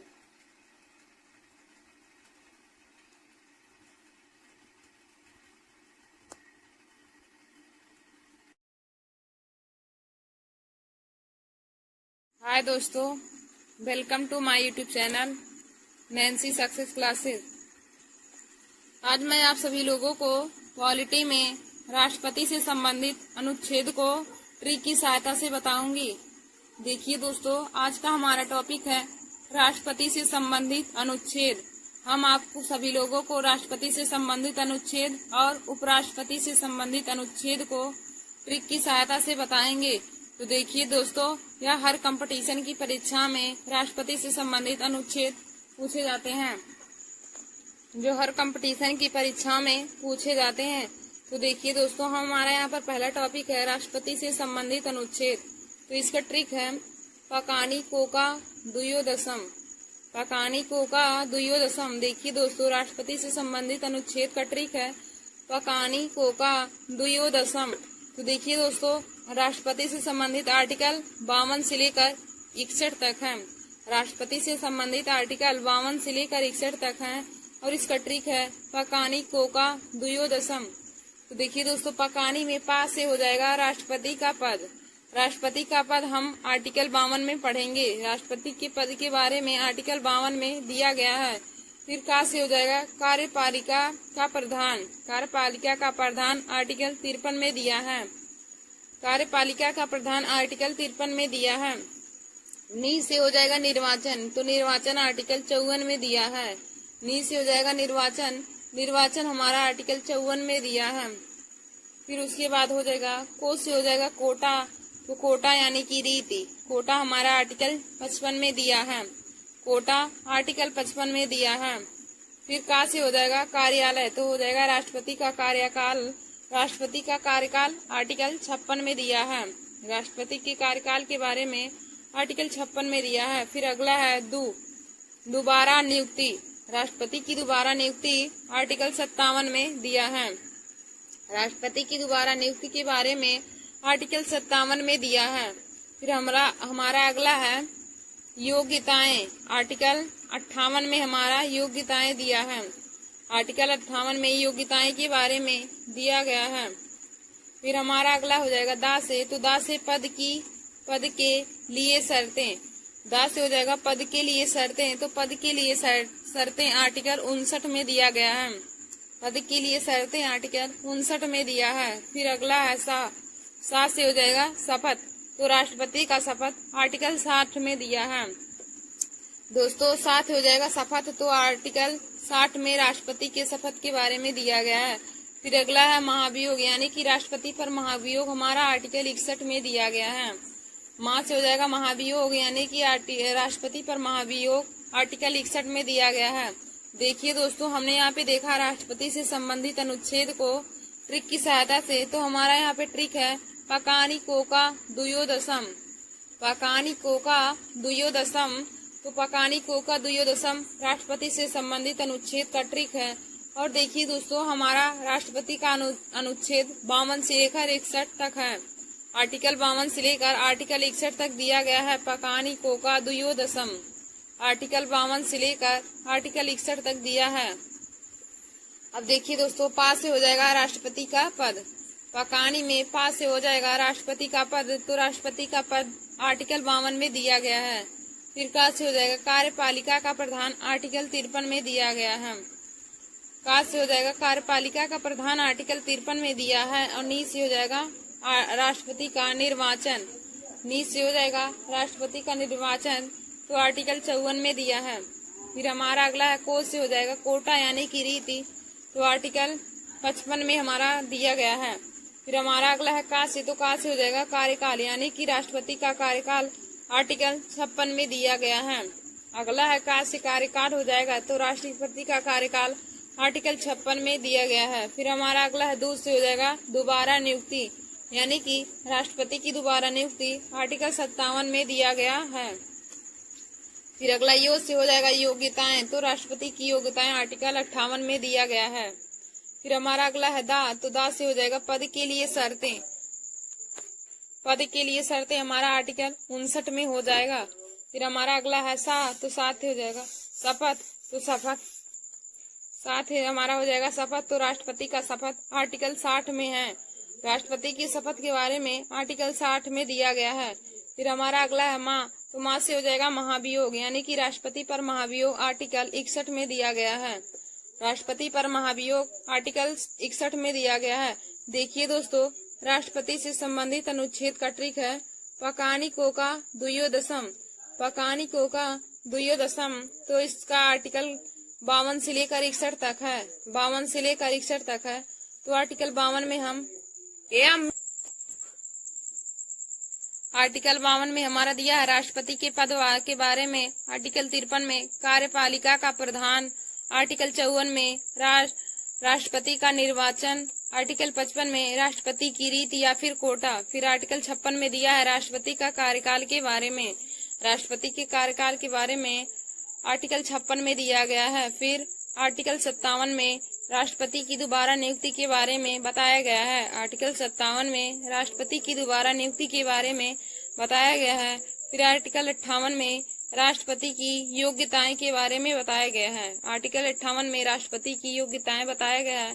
फिर आर्टिकल 59 में पद के लिए शर्तें बताया गया है, राष्ट्रपति के पद के लिए शर्तें क्या क्या होती हैं, तो वह हमारा आर्टिकल 59 में बताया गया है। फिर अगला हमारा आर्टिकल 60 है, तो आर्टिकल 60 में राष्ट्रपति की शपथ के बारे में बताया गया है कि राष्ट्रपति को कौन कौन सा शपथ ग्रहण करना चाहिए, तो वह हमारा आर्टिकल 60 में बताया गया है। फिर आर्टिकल 61 में है राष्ट्रपति पर महाभियोग। देखिए दोस्तों, आर्टिकल 61 हमारा बहुत ही इम्पोर्टेंट है, क्योंकि यह हर कंपटीशन की परीक्षा में पूछा जाता है कि राष्ट्रपति पर महाभियोग किस आर्टिकल में दिया है, या फिर राष्ट्रपति पर महाभियोग किस अनुच्छेद में दिया गया है, तो आप बताएंगे राष्ट्रपति पर महाभियोग आर्टिकल 61 में दिया गया है। तो दोस्तों, हमने आप सभी लोगों को राष्ट्रपति से संबंधित अनुच्छेद को ट्रिक की सहायता से बता दिया। तो हमारा ट्रिक था पकानी कोका दुयोदशम, पकानी कोका दुयोदशम। तो इसमें आर्टिकल 52 से लेकर आर्टिकल 61 तक राष्ट्रपति के बारे में सब बातें बता दी गई है। फिर हम लोग अगला देखेंगे, तो हमारा अगला टॉपिक है उपराष्ट्रपति से संबंधित अनुच्छेद। उपराष्ट्रपति से संबंधित अनुच्छेद को हम ट्रिक की सहायता से जानेंगे। तो हमारा उपराष्ट्रपति से संबंधित ट्रिक है, उपराष्ट्रपति से संबंधित ट्रिक है उपराष्ट्रपति से संबंधित ट्रिक 63 से लेकर 70 तक दिया गया है। उपराष्ट्रपति से संबंधित ट्रिक 63 से लेकर 70 तक दिया है। तो इसका ट्रिक है उसका निकासी शनि, उसका निकासी शनि। तो देखिए दोस्तों, उसका में ऊ से हो जाएगा उपराष्ट्रपति के बारे में बताया गया है आर्टिकल 63 में। उपराष्ट्रपति के बारे में बताया गया है आर्टिकल 63 में। फिर सा से हो जाएगा सभापति। सभापति यानी कि राज्यसभा का सभापति, राज्यसभा का पदेन सभापति आर्टिकल 64 में दिया गया है। राज्यसभा का पदेन सभापति आर्टिकल 64 में दिया गया है। फिर का से हो जाएगा कार्यपालिका, यानी कार्यपालिका या फिर कार्य, यानी कि राष्ट्रपति के रूप में यदि राष्ट्रपति अपने पद पर ना हो तो उस समय उपराष्ट्रपति उसके जगह पर कार्य कर सकता है। तो वह हमारा आर्टिकल 65 में दिया गया है। देखिए दोस्तों, यदि राष्ट्रपति अपने जगह पर ना, यदि राष्ट्रपति कहीं गए हो तो उनकी जगह पर उपराष्ट्रपति काम कर सकते हैं। तो इस बारे में हमारा वर्णन आर्टिकल 65 में किया गया है। फिर हमारा अगला है नी से हो जाएगा निर्वाचन, यानी कि उपराष्ट्रपति का निर्वाचन हमारा आर्टिकल 66 में दिया गया है। उपराष्ट्रपति का निर्वाचन आर्टिकल 66 में दिया गया है। फिर हमारा अगला है कार्यालय, यानी कि उपराष्ट्रपति का कार्यकाल आर्टिकल 67 में दिया गया है। उपराष्ट्रपति का कार्यकाल आर्टिकल 67 में दिया गया है। फिर हमारा अगला है सात से, तो सात से हो जाएगा समय, यानी कि रिक्त। उपराष्ट्रपति रिक्त स्थानों पर बैठ सकता है, तो आर्टिकल 68 में दिया गया है। फिर अगला है सात, तो सात से हो जाएगा शपथ, यानी कि उपराष्ट्रपति के लिए शपथ हमारा आर्टिकल 69 में दिया गया है। राष्ट्रपति के लिए शपथ आर्टिकल 69 में दिया गया है। फिर हमारा अगला है नी से निर्वाहन हो जाएगा। नी से निर्वाहन हो जाएगा, तो निर्वाहन आर्टिकल 70 में दिया गया है। देखिए दोस्तों, उपराष्ट्रपति से संबंधित अनुच्छेद हमारा है। उपराष्ट्रपति से संबंधित अनुच्छेद का ट्रिक है उसका निकास शनि। उपराष्ट्रपति से संबंधित आर्टिकल है, इसका ट्रिक है उसका निवास शनि। तो यह आर्टिकल हमारा 63 से लेकर 70 तक दिया गया है, उसका निकास शनि। तो देखिए दोस्तों, उसका में ऊ से हो जाएगा उपराष्ट्रपति। तो उस राष्ट्रपति के बारे में हमारा आर्टिकल 63 में दिया गया है। फिर सा से हो जाएगा सभापति, यानी कि राज्यसभा का पदेन सभापति उपराष्ट्रपति होता है, जो कि आर्टिकल 64 में हमारा दिया गया है। और यह बहुत ही इम्पोर्टेंट क्वेश्चन है कि राष्ट्रपति का पदेन सभापति कौन होता है। तो राष्ट्रपति का पदेन सभापति उपराष्ट्रपति होता है। फिर हमारा अगला है का से हो जाएगा कार्य। राष्ट्रपति का कार्य, उपराष्ट्रपति का कार्य आर्टिकल 65 में दिया, यानी कि यदि राष्ट्रपति न हो तो उसकी जगह पर उपराष्ट्रपति कार्य कर सकता है राष्ट्रपति के रूप में। तो इन बातों का वर्णन हमारा आर्टिकल 65 में किया गया है। फिर अगला है नी, तो नी से हो जाएगा निर्वाचन, यानी कि उपराष्ट्रपति का निर्वाचन तो हमारा आर्टिकल 66 में दिया गया है। उपराष्ट्रपति का निर्वाचन हमारा आर्टिकल 66 में दिया है। फिर का से हो जाएगा कार्यकाल। का से हो जाएगा कार्यकाल, तो उपराष्ट्रपति का कार्यकाल आर्टिकल 67 में दिया गया है। फिर हमारा अगला है सा से हो जाएगा समय, यानी कि उपराष्ट्रपति रिक्त स्थानों की पूर्ति कर सकता है, यानी कि आर्टिकल 68 में दिया गया। फिर सा से हो जाएगा उपराष्ट्रपति के लिए शपथ। तो उपराष्ट्रपति के लिए शपथ हमारा आर्टिकल 69 में दिया गया है। उपराष्ट्रपति के लिए शपथ आर्टिकल 69 में दिया गया है। तो नी से हो जाएगा निर्वहन। तो निर्वहन आर्टिकल 70 में दिया गया है। देखिए दोस्तों, मैंने आप सभी लोगों को राष्ट्रपति से संबंधित अनुच्छेद को तथा उपराष्ट्रपति से संबंधित अनुच्छेद को ट्रिक की सहायता से बता दिया है। तो राष्ट्रपति से संबंधित अनुच्छेद का ट्रिक था पकानी कोका दुयोदशम। पकानी कोका दुयोदशम, जो कि हमारा आर्टिकल 52 से लेकर आर्टिकल 61 तक था।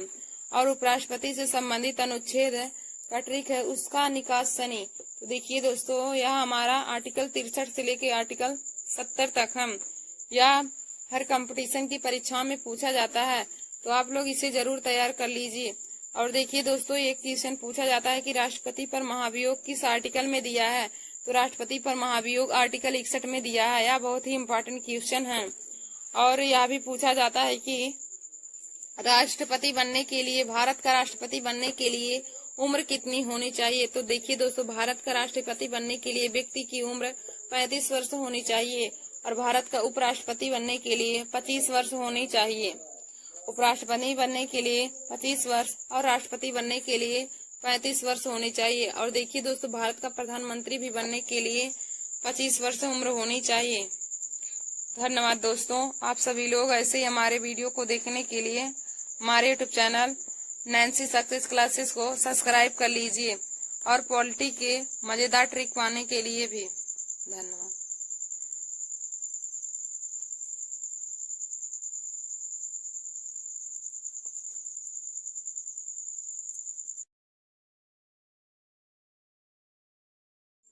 हाय दोस्तों, welcome to my YouTube channel Nancy success classes.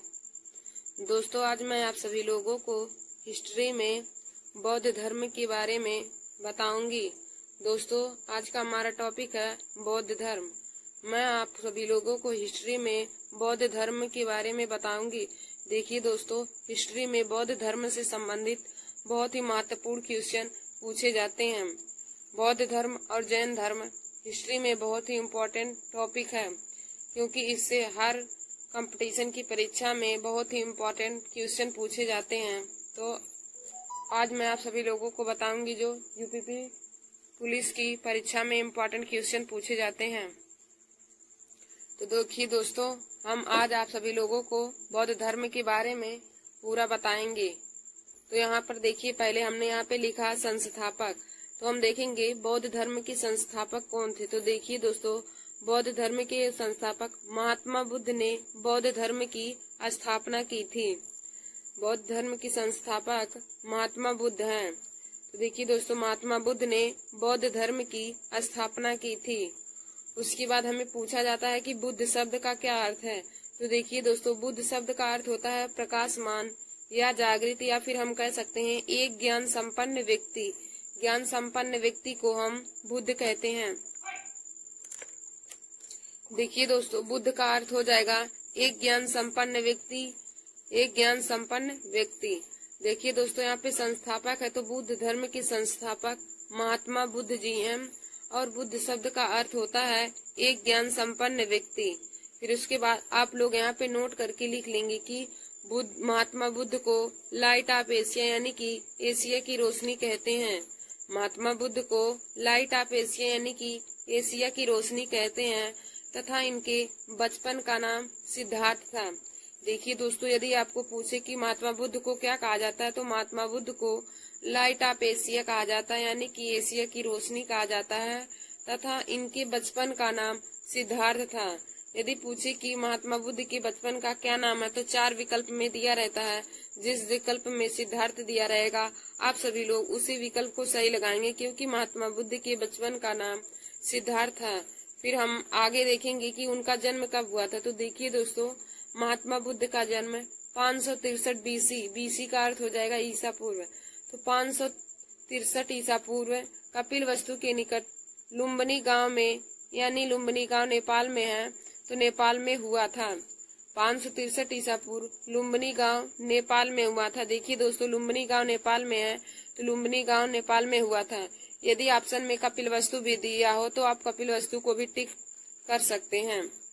देखिए दोस्तों, महात्मा बुद्ध का जन्म 563 ईसा पूर्व में लुम्बिनी गांव नेपाल में हुआ था, और उनके बचपन का नाम सिद्धार्थ था। और महात्मा बुद्ध को लाइट ऑफ एशिया यानी कि एशिया की रोशनी कहते हैं। फिर देखिए दोस्तों, महात्मा बुद्ध के पिता का नाम शुद्धोधन था। महात्मा बुद्ध के पिता का नाम शुद्धोधन था, जो शाक्य कुल के प्रधान थे। महात्मा बुद्ध के पिता का नाम शुद्धोधन था, जो शाक्य कुल के प्रधान थे।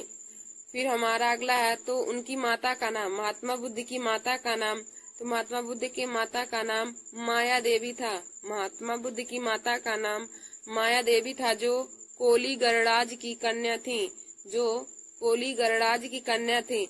देखिए दोस्तों, महात्मा बुद्ध के पिता शुद्धोधन शाक्य कुल के प्रधान थे, तथा उनकी माता माया देवी कोली गणराज की कन्या थी। उनकी माता माया देवी कोली गणराज की कन्या थी। फिर देखिए दोस्तों, हम लोग आगे देखेंगे कि महात्मा बुद्ध का पालन पोषण किसने किया। तो महात्मा बुद्ध का पालन पोषण प्रजापति गौतमी यानी कि उनकी मौसी ने किया था। महात्मा बुद्ध का पालन पोषण प्रजापति गौतमी यानी कि उनकी मासी जो थी, उन्हीं ने ही किया था। महात्मा बुद्ध का पालन पोषण उनकी मौसी ने ही किया था, और जिनका नाम प्रजापति गौतमी था। फिर देखिए दोस्तों, महात्मा बुद्ध की शादी किनसे हुई थी। तो महात्मा बुद्ध की शादी यशोधा से हुई थी, यशोधरा से। महात्मा बुद्ध का शादी यशोधरा से हुए थे, और उनसे एक पुत्र प्राप्त हुआ था, और पुत्र का नाम राहुल था।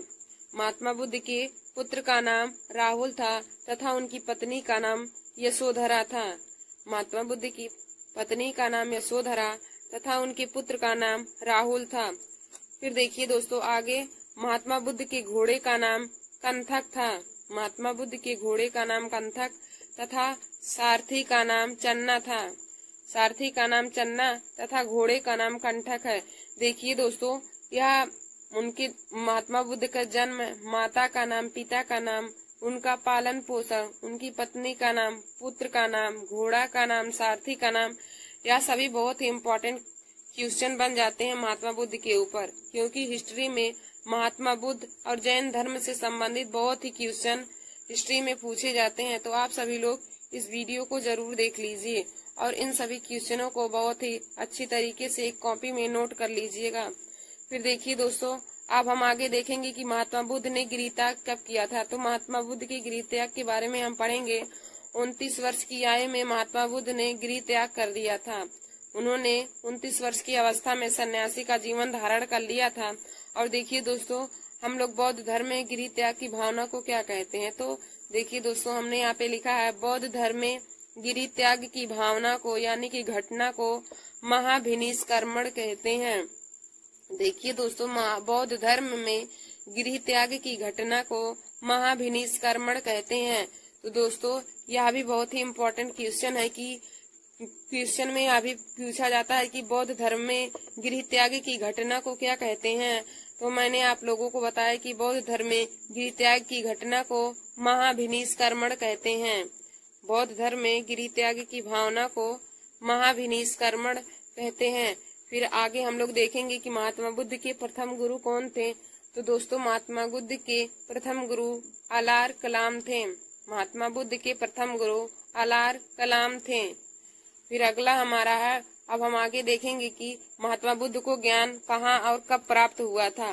तो देखिए दोस्तों, महात्मा बुद्ध को 6 वर्ष की तपस्या के पश्चात, महात्मा बुद्ध को 6 वर्ष की तपस्या के पश्चात यानी कि 35 वर्ष की आयु में, देखिए दोस्तों, उन्होंने 29 वर्ष की अवस्था में गृह त्याग कर दिया था। तो 6 वर्ष की तपस्या के पश्चात यानी 35 वर्ष की आयु में उन्हें बोधगया बिहार में ज्ञान प्राप्त हुआ। देखिए दोस्तों, ज्ञान प्राप्त होने से पहले महात्मा बुद्ध को बुद्ध नहीं कहते थे। उससे पहले ज्ञान जब उन्हें नहीं प्राप्त हुआ था तो उनका नाम सिद्धार्थ ही था। और उन्हें ज्ञान प्राप्त होने के बाद लोग उन्हें बुद्ध कहने लगे। बुद्ध ज्ञान प्राप्त होने के बाद उनका नाम बुद्ध पड़ा, लेकिन पहले उन्हें सब सिद्धार्थ ही कहते थे। और उन्हें बोधगया में ज्ञान प्राप्त हुआ था निरंजना नदी के तट पर पीपल वृक्ष के नीचे। और पीपल वृक्ष को हम तब से बौद्ध वृक्ष कहने लगे।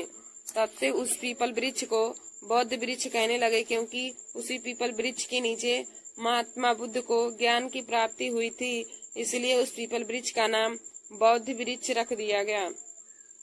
देखिए दोस्तों, यह भी बहुत ही इम्पोर्टेंट क्वेश्चन है कि महात्मा बुद्ध को कितनी वर्ष की अवस्था में ज्ञान की प्राप्ति हुई थी। तो महात्मा बुद्ध को 35 वर्ष की अवस्था में बोधगया में ज्ञान प्राप्त हुआ तथा निरंजना नदी के किनारे पीपल वृक्ष के नीचे। यह भी क्वेश्चन पूछा जाता है कि महात्मा बुद्ध को ज्ञान कहाँ प्राप्त हुआ था।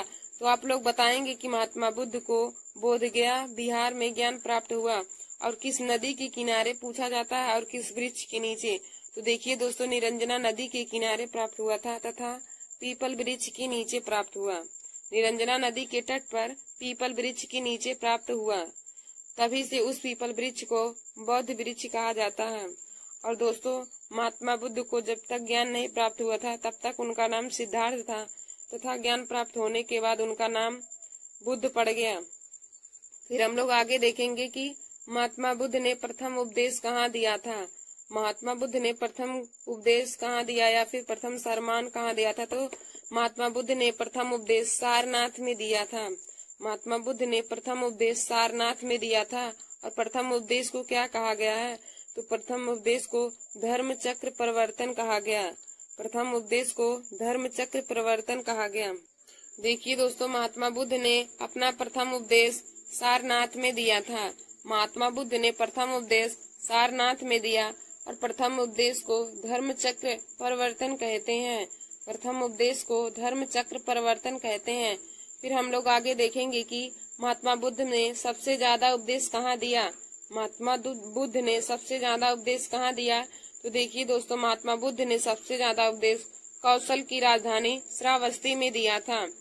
महात्मा बुद्ध ने सबसे ज्यादा उपदेश कौशल की राजधानी श्रावस्ती में दिया था। देखिए दोस्तों, यह सभी बहुत ही इम्पोर्टेंट क्वेश्चन है जो हिस्ट्री में बौद्ध धर्म से संबंधित पूछे जाते हैं।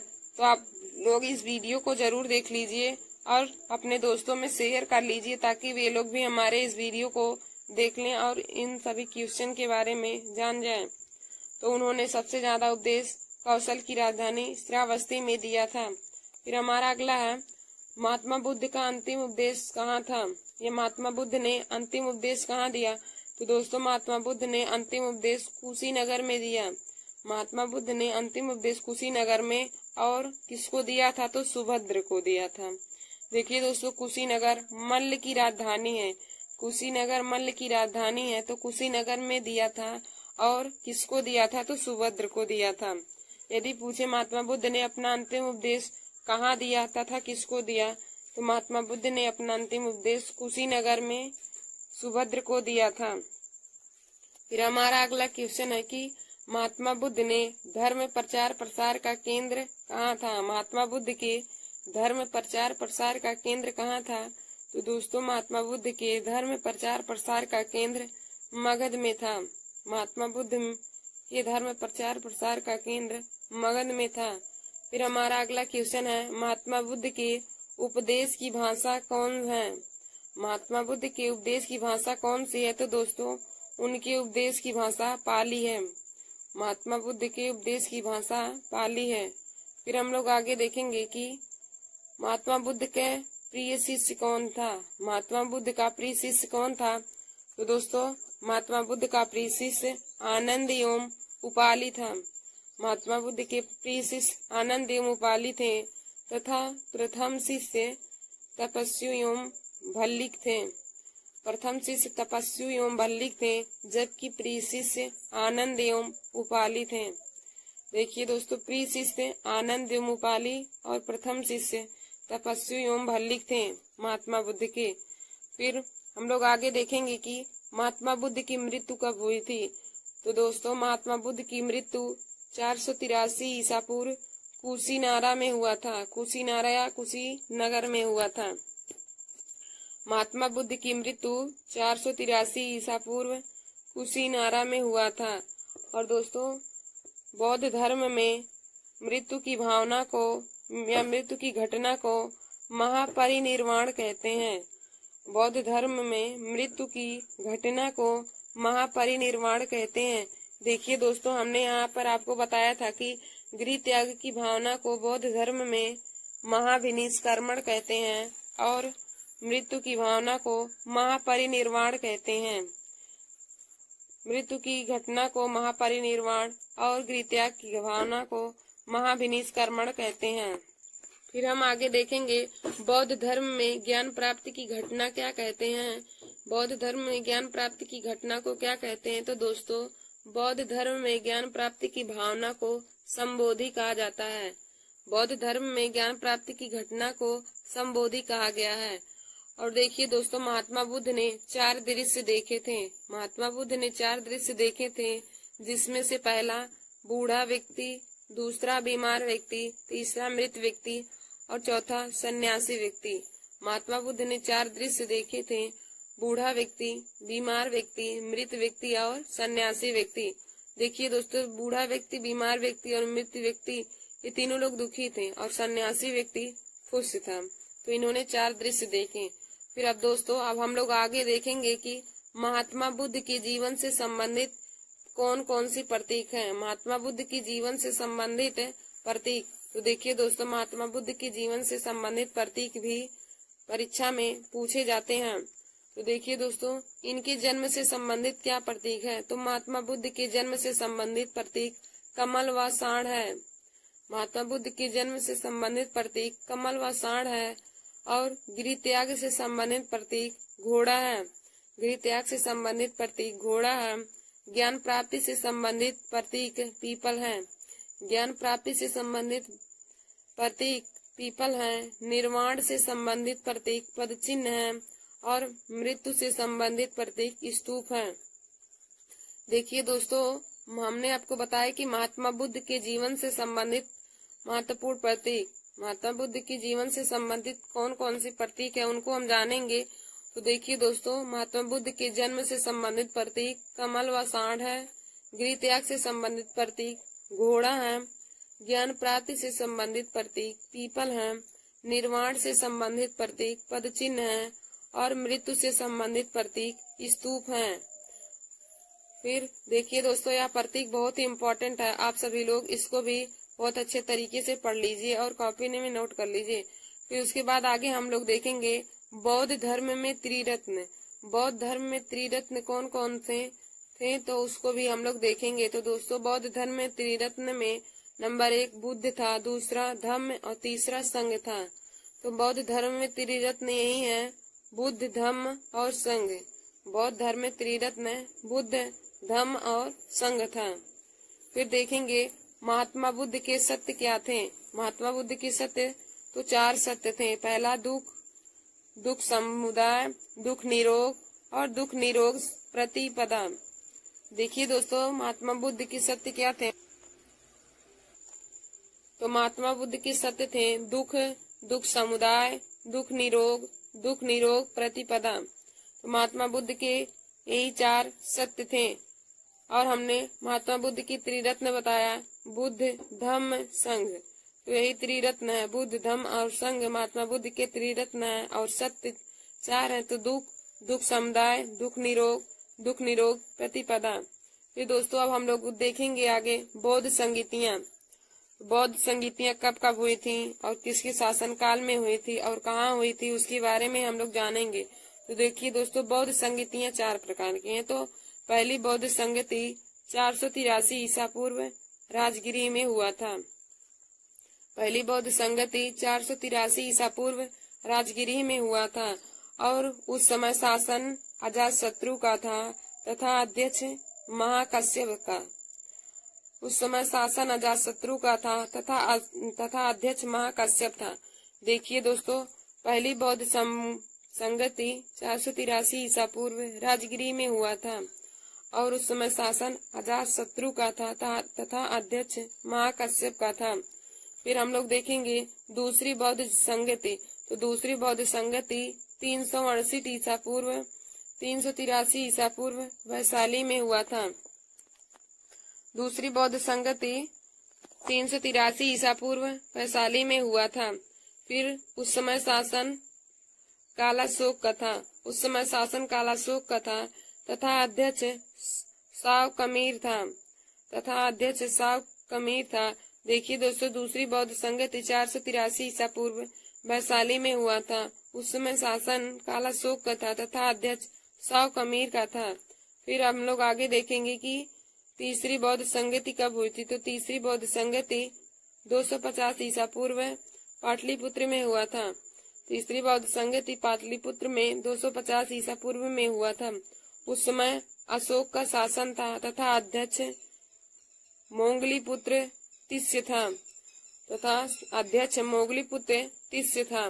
देखिए दोस्तों, तीसरी बौद्ध संगति पाटलिपुत्र में 250 ईसा पूर्व में हुआ था और उस समय शासन अशोक का था तथा अध्यक्ष मोगलीपुत्र तिस्य था। फिर हम लोग आगे देखेंगे कि चौथी बौद्ध संगति। तो दोस्तों, चौथी बौद्ध संगति 1st शताब्दी में हुई थी। चौथी बौद्ध संगति 1ली शताब्दी में हुई थी और कुंडलवन में हुई थी। चौथी बौद्ध संगति 1ली शताब्दी में हुई थी और कुंडलवन में हुई थी। उस समय शासन कनिष्क का था और अध्यक्ष वसुमित्र था। उस समय शासन कनिष्क का था तथा अध्यक्ष वसुमित्र का था। तो दोस्तों, हमने आपको बताया कि बौद्ध संगतियां 4 प्रकार की हैं। पहली बौद्ध संगति 483 ईसा पूर्व राजगिरी में हुआ था और वहां का शासन अजातशत्रु करता था और अध्यक्ष महाकश्यप था। दूसरी बौद्ध संगति 383 ईसा पूर्व वैशाली में हुआ था। उस समय शासन कालाशोक का था तथा अध्यक्ष साव कमीर था। फिर तीसरी बौद्ध संगति 250 ईसा पूर्व पाटलिपुत्र में हुआ था और उस समय शासन अशोक का था तथा अध्यक्ष मोगलीपुत्र तिस्य था। फिर चौथी बौद्ध संगति तो 1ली शताब्दी में हुआ था और कुंडलवन में हुआ। चौथी बौद्ध संगति 1ली शताब्दी में हुआ और कुंडलवन में हुआ। वहाँ का शासन कनिष्क तक का था और अध्यक्ष वसुमित्र था। दोस्तों, हमने यहाँ पे नीचे कुछ क्वेश्चन लिए हैं बौद्ध धर्म और जैन धर्म से संबंधित। तो देखिए दोस्तों, हमारा क्वेश्चन है, जातक किस धर्म का पवित्र ग्रंथ है? जातक किस धर्म का पवित्र ग्रंथ है? तो दोस्तों, जातक बौद्ध धर्म का पवित्र ग्रंथ है। जातक बौद्ध धर्म का पवित्र ग्रंथ है। फिर हमारा अगला है, त्रिपिटक किसका धर्म ग्रंथ है? तो दोस्तों, त्रिपिटक भी बौद्ध धर्म का ही ग्रंथ है। और दोस्तों, जो मैंने आप सभी लोगों को आज बताया है, यह हिस्ट्री में बौद्ध धर्म से संबंधित बहुत ही इम्पोर्टेंट टॉपिक है और इनसे बहुत ही इम्पोर्टेंट क्वेश्चन हिस्ट्री में पूछे जाते हैं। तो आप सभी लोग इस वीडियो को बहुत अच्छी तरीके से देखकर और इसे कॉपी में नोट कर लीजिए। और देखिए दोस्तों, महात्मा बुद्ध की जीवन से संबंधित प्रतीक, ये तो हर कंपटीशन की परीक्षा में पूछा जाता है। तो आप लोग इसे जरूर तैयार कर लीजिएगा कि उनकी जन्म से संबंधित प्रतीक क्या क्या हैं। तो मैंने आप सभी लोग को बताया था कि जन्म से संबंधित प्रतीक कमल व सांड, गृह त्याग से संबंधित प्रतीक घोड़ा, ज्ञान प्राप्ति से संबंधित प्रतीक पीपल, निर्माण से संबंधित प्रतीक पद चिन्ह व मृत्यु से संबंधित प्रतीक स्तूप है। तो दोस्तों, यह बहुत ही इम्पोर्टेंट टॉपिक है आपने। थैंक यू दोस्तों।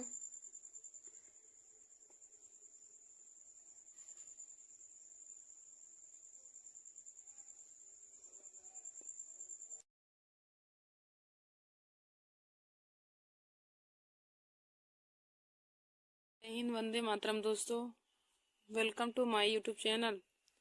तो दोस्तों, आज मैं सामान्य ज्ञान यानी कि जनरल नॉलेज में मोस्ट इम्पोर्टेंट टॉपिक लेकर आई हूँ। तो देखिए दोस्तों, आज का हमारा टॉपिक है क्षेत्रफल की दृष्टि से विश्व का सबसे बड़ा देश।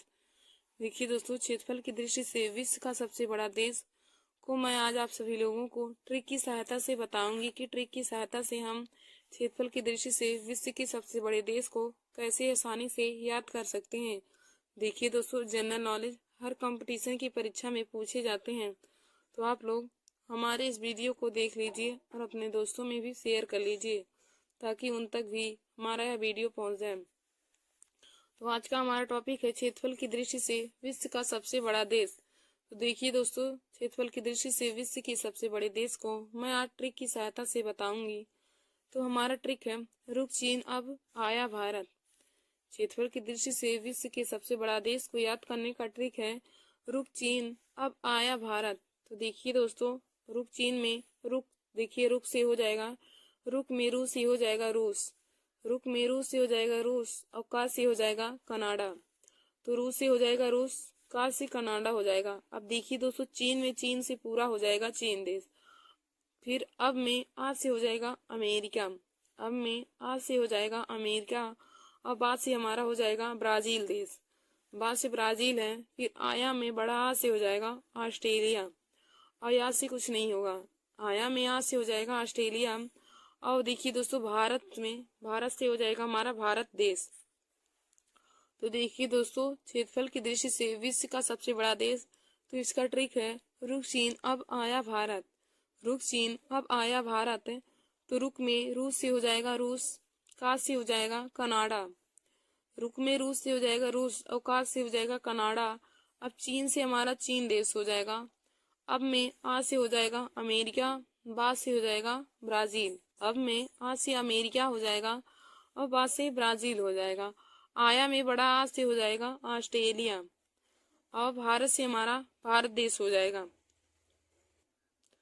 देखिए दोस्तों, क्षेत्रफल की दृष्टि से विश्व का सबसे बड़ा देश, इसको मैंने आप लोगों को ट्रिक की सहायता से बताया। तो ट्रिक था, रुक चीन अब आया भारत, रुक चीन अब आया भारत। तो देखिए दोस्तों, रुक में रूस से हो जाएगा रूस, का से हो जाएगा कनाडा, चीन से चीन हो जाएगा, आ से अमेरिका हो जाएगा, बाद से ब्राजील और बड़ा से ऑस्ट्रेलिया और भारत से हमारा भारत ही हो जाएगा। तो देखिए दोस्तों, यदि क्षेत्रफल की दृष्टि से पूछे कि भारत कौन से स्थान पे है, तो क्षेत्रफल की दृष्टि से भारत हमारा 7वें स्थान पे है। क्षेत्रफल की दृष्टि से भारत 7वें स्थान पे है। और क्षेत्रफल की दृष्टि से भारत का पहला राज्य हमारा रूस हो जाएगा, दूसरा कनाडा, तीसरा चीन, चौथा अमेरिका, पांचवा ब्राजील, छठवां ऑस्ट्रेलिया और 7वें स्थान पे हमारा भारत देश है। क्षेत्रफल की दृष्टि से भारत विश्व में 7वें स्थान पर है और पहले स्थान पर रूस है, दूसरे पे कनाडा, तीसरे पे चीन हो जाएगा, चौथे पे अमेरिका, पांचवें पे ब्राजील और छठवें पे ऑस्ट्रेलिया और सातवें पे हमारा भारत देश है। तो देखिए दोस्तों, मैंने आप लोगों को आज क्षेत्रफल की दृष्टि से विश्व का सबसे बड़ा देश को ट्रिक की सहायता से बता दिया है। तो हमारा ट्रिक है रुक चीन अब आया भारत। फिर हमारा दोस्तों अगला टॉपिक है कि गंगा नदी में मिलने वाली नदियां। गंगा नदी में कौन कौन सी नदियां जाकर मिलती हैं, तो उसको मैं आप लोगों को ट्रिक की सहायता से बताऊंगी कि गंगा नदी में कौन कौन सी नदियां जाकर मिलती हैं। तो दोस्तों गंगा नदी में मिलने वाली नदियां का ट्रिक है यशोदा को राम सा कंगन चाहिए। यशोदा को राम सा कंगन चाहिए, तो इसका ट्रिक है यशोदा को राम सा कंगन चाहिए। अब देखिए दोस्तों, यशोदा में या से हो जाएगा यमुना नदी, यशोदा में या से हो जाएगा यमुना नदी, और सा से हो जाएगा सोन नदी, दा से हो जाएगा दामोदर नदी। यशोदा में या से हो जाएगा यमुना नदी, सा से हो जाएगा सोन नदी और दा से हो जाएगा दामोदर नदी। फिर दोस्तों को से हो जाएगा कोसी नदी, को से हो जाएगा कोसी नदी। फिर राम से हो जाएगा राम गंगा नदी, राम से हो जाएगा राम गंगा नदी और सा से हो जाएगा शारदा नदी, सा से शारदा नदी, का से करनैली नदी और गा से हो जाएगा गंडक नदी, गा से हो जाएगा गंडक नदी, का से हो जाएगा करनैली नदी। आप लोगों को बताया कि गंगा नदी में मिलने वाली प्रमुख नदियां। तो गंगा नदी में मिलने वाली प्रमुख नदियों का ट्रिक है यशोदा को राम सा कंगन चाहिए। यशोदा को राम सा कंगन चाहिए। अब यशोदा में या से हो जाएगा यमुना नदी, सा से हो जाएगा सोन नदी, दा से हो जाएगा दामोदर नदी, को से हो जाएगा कोसी नदी, को से हो जाएगा कोसी नदी। राम से हो जाएगा राम गंगा नदी, सा से हो जाएगा शारदा नदी, का से हो जाएगा करनाली नदी और गा से हो जाएगा गंडक नदी। तो देखिए दोस्तों, आज मैंने आप लोगों को सामान्य ज्ञान में क्षेत्रफल की दृष्टि से विश्व के सबसे बड़े देश को और गंगा नदी में मिलने वाली प्रमुख नदियों को ट्रिक की सहायता से बता दिया है। तो देखिए दोस्तों, क्षेत्रफल की दृष्टि से विश्व के सबसे बड़ा देश का ट्रिक था कि रुक चीन अब आया भारत। इसका ट्रिक है रुक चीन अब आया भारत। तो देखिए दोस्तों, रुक चीन अब आया भारत में हमारा पहला हो जाएगा रूस, दूसरा कनाडा। क्षेत्रफल की दृष्टि से सबका क्रम है, पहले स्थान पे है रूस, फिर हमारा दूसरा देश है कनाडा, तीसरा है चीन, चौथा है अमेरिका, पांचवें स्थान पे ब्राजील है, छठवें स्थान पे ऑस्ट्रेलिया और सातवें स्थान पे हमारा भारत देश है। तो दोस्तों, यदि पूछे क्वेश्चन में आप लोगों को कि क्षेत्रफल की दृष्टि से भारत का विश्व में कौन सा स्थान है, तो दोस्तों क्षेत्रफल की दृष्टि से भारत का विश्व में 7वां स्थान हो जाएगा। पहले स्थान पे रूस है, दूसरे पे कनाडा, तीसरे पे चीन, चौथे पे अमेरिका, पांचवें पे ब्राजील, छठवें पे ऑस्ट्रेलिया और सातवें पे हमारा भारत देश है। फिर हमारा अगला टॉपिक है, हमने बताया आप लोगों को कि गंगा नदी में मिलने वाली प्रमुख नदियां। तो गंगा नदी में कौन कौन सी नदियां मिलती हैं, उसको मैं ट्रिक की सहायता से आप लोगों को बताऊंगी। तो इसका ट्रिक है यशोदा को राम सा कंगन चाहिए। अब इसमें है दोस्तों यमुना नदी, सोन नदी, दामोदर नदी, कोसी नदी, फिर राम गंगा नदी, शारदा नदी, करनाली नदी और गंडक नदी।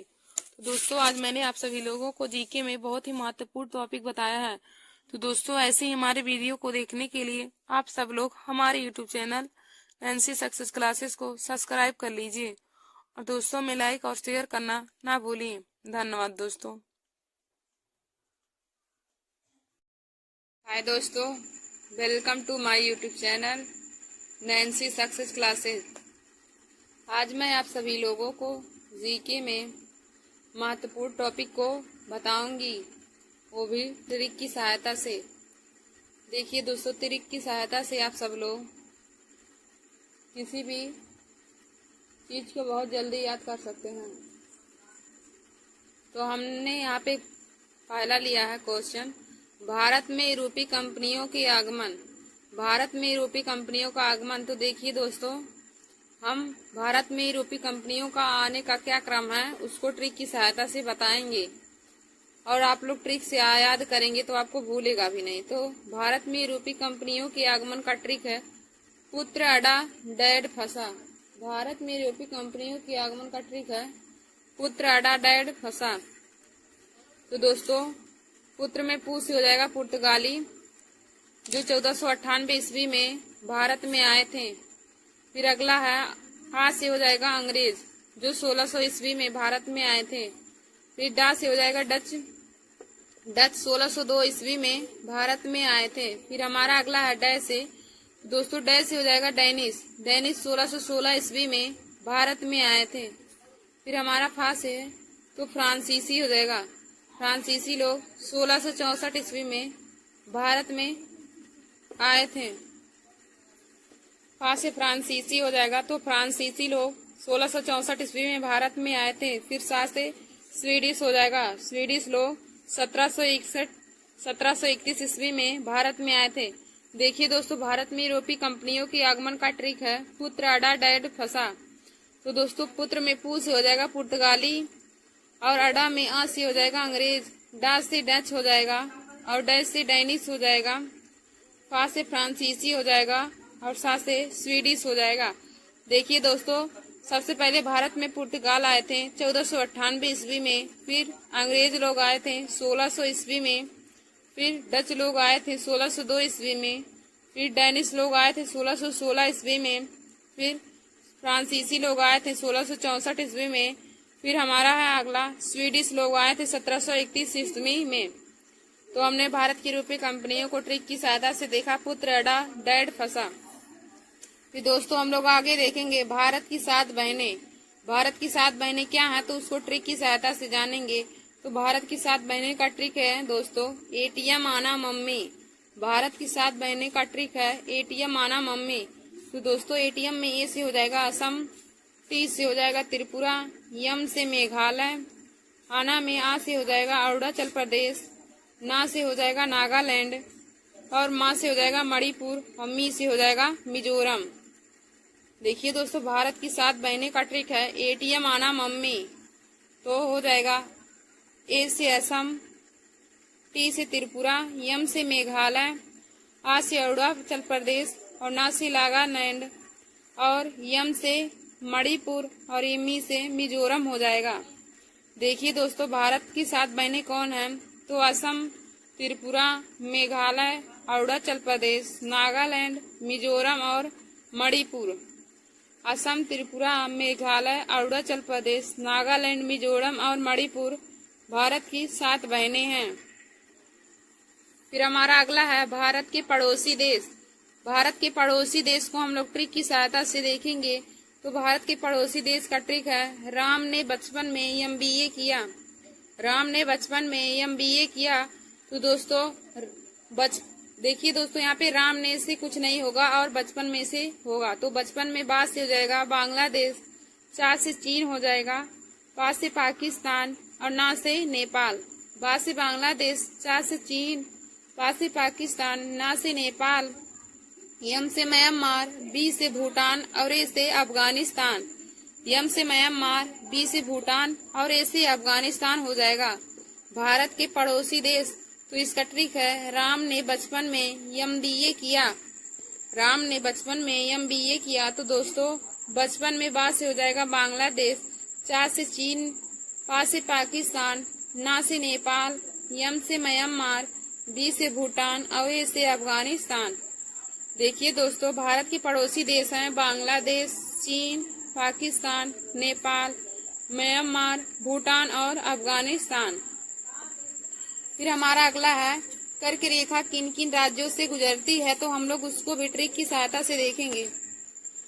हमारा अगला है कर्क रेखा किन किन राज्यों से गुजरती है। तो इसको हम लोग ट्रिक की सहायता से देखेंगे। तो हमारा ट्रिक है मित्र पर गमछा झार।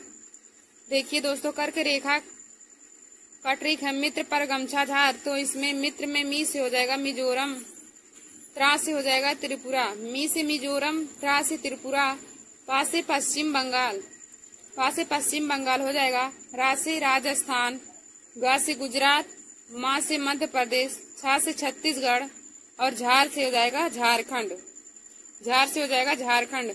देखिए दोस्तों, यह क्वेश्चन बहुत ही इम्पोर्टेंट है और यह हर कंपटीशन की परीक्षाओं में पूछा जाता है कि कर्क रेखा किन किन राज्यों से गुजरती है।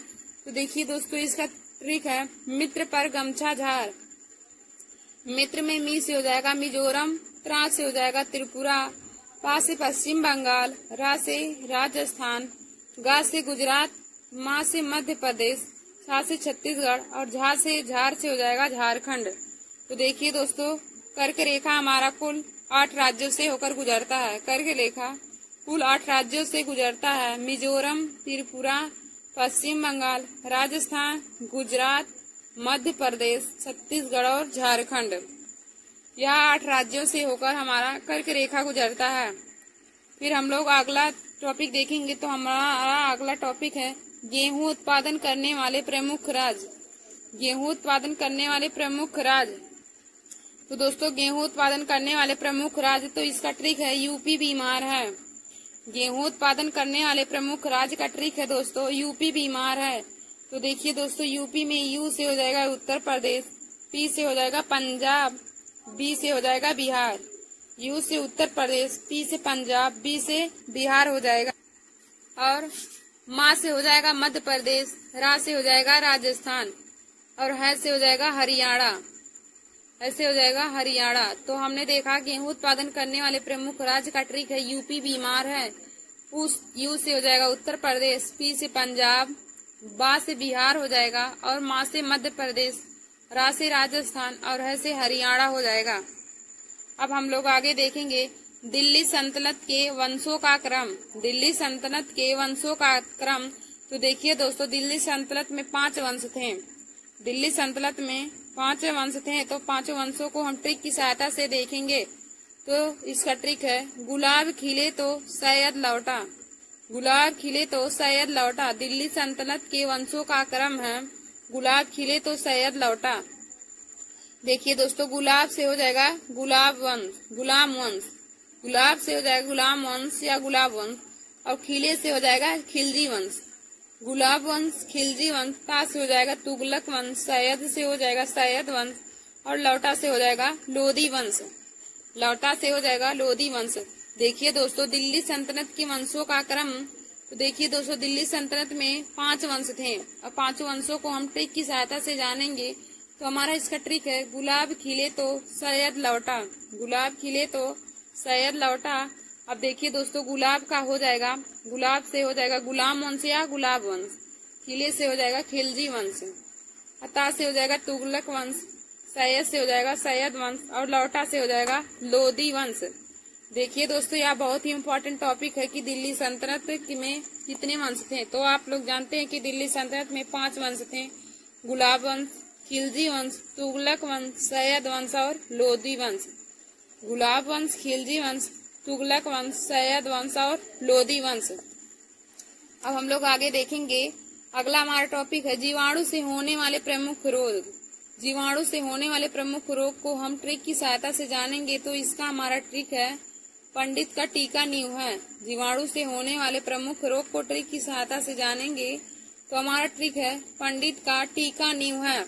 अब देखिए दोस्तों, पंडित में पास हो जाएगा प्लेग, पंडित में पास हो जाएगा प्लेग और डी से हो जाएगा डिप्थीरिया, ता से हो जाएगा टाइफाइड, टा से हो जाएगा टाइफाइड और का से हो जाएगा काली खांसी, का से हो जाएगा काली खांसी और टी से हो जाएगा टिसनेस, टी से हो जाएगा टिसनेस और का से हो जाएगा कुष्ठ रोग और न्यू से हो जाएगा न्यूमोनिया और है से हो जाएगा हैजा। देखिए दोस्तों, जीवाणु से होने वाले प्रमुख रोग। तो इसका ट्रिक है पंडित का टीका नींव है। तो पंडित में पा से हो जाएगा प्लेग, डी से हो जाएगा डिप्थीरिया, टा से हो जाएगा टाइफाइड और का से हो जाएगा काली खांसी, टी से हो जाएगा टिसनेस, का से हो जाएगा कुष्ठ रोग और न्यू से हो जाएगा न्यूमोनिया और है से हो जाएगा हैजा। तो हमने देखा जीवाणु से होने वाले प्रमुख रोग का ट्रिक है पंडित का टीका नींव है। यानी कि हमारा जीवाणु से होने वाला रोग है प्लेग, डिप्थीरिया, टाइफाइड, काली खांसी, टिसनेस, कुष्ठ रोग, न्यूमोनिया और हैजा। दोस्तों, अब हम आगे देखेंगे फफूंद से होने वाले प्रमुख रोग। फफूंद से होने वाले रोग को देखेंगे। तो फफूंद से होने वाले रोग का ट्रिक है दादा खाए गंजी। फफूंद से होने वाले रोग का ट्रिक है दादा खाए गंजी। तो देखिए दोस्तों, दादा खाए गंजी में दा से हो जाएगा दमा, दा से हो जाएगा दाद, खा से हो जाएगा खाज, ए से हो जाएगा एथलीट फुट और गंजा से हो जाएगा गंजापन। देखिए दोस्तों, दा से हो जाएगा दमा और दा से हो जाएगा दाद, खा से हो जाएगा खाज, ए से हो जाएगा एथलीट फुट और गंजा से हो जाएगा गंजापन। तो फफूंद से होने वाले हमारे रोग हैं दमा, दाज, दमादाद, खाज, एथलीट फुट और गंजापन। फिर हमारा अगला क्वेश्चन है प्रोटोजोआ से होने वाले प्रमुख रोग। प्रोटोजोआ से होने वाले प्रमुख रोग, तो इसका ट्रिक है कल आम पानी में पका। प्रोटोजोआ से होने वाले रोग का ट्रिक है कल आम पानी में पका। तो देखिए दोस्तों, कल से हो जाएगा काला जार, कल से हो जाएगा काला जार, आवाज से हो जाएगा अमीबी पेचिस। कल से हो जाएगा काला जार, आज से हो जाएगा अमीबी पेचिस, हम पाया से हो जाएगा पायरिया और नी से हो जाएगा निद्रा रोग। नी से हो जाएगा निद्रा रोग, माँ से हो जाएगा मलेरिया और पा से हो जाएगा पेचिस। देखिए दोस्तों, हमारा है प्रोटोजोआ से होने वाले प्रमुख रोग। तो इसका ट्रिक है कल आम पानी में पका। कल आम पानी में पका। तो दोस्तों, कल से हो जाएगा काला जार, आज से हो जाएगा अमेबी पेचिस और पा से हो जाएगा पायरिया, नी से हो जाएगा निद्रा रोग और माँ से हो जाएगा मलेरिया और पा से हो जाएगा पेचिस। देखिए दोस्तों, प्रोटोजोआ से होने वाले रोग हम काला जार, अमीबी पेचिस, पायरिया, निद्रा रोग, मलेरिया और पेचिस है।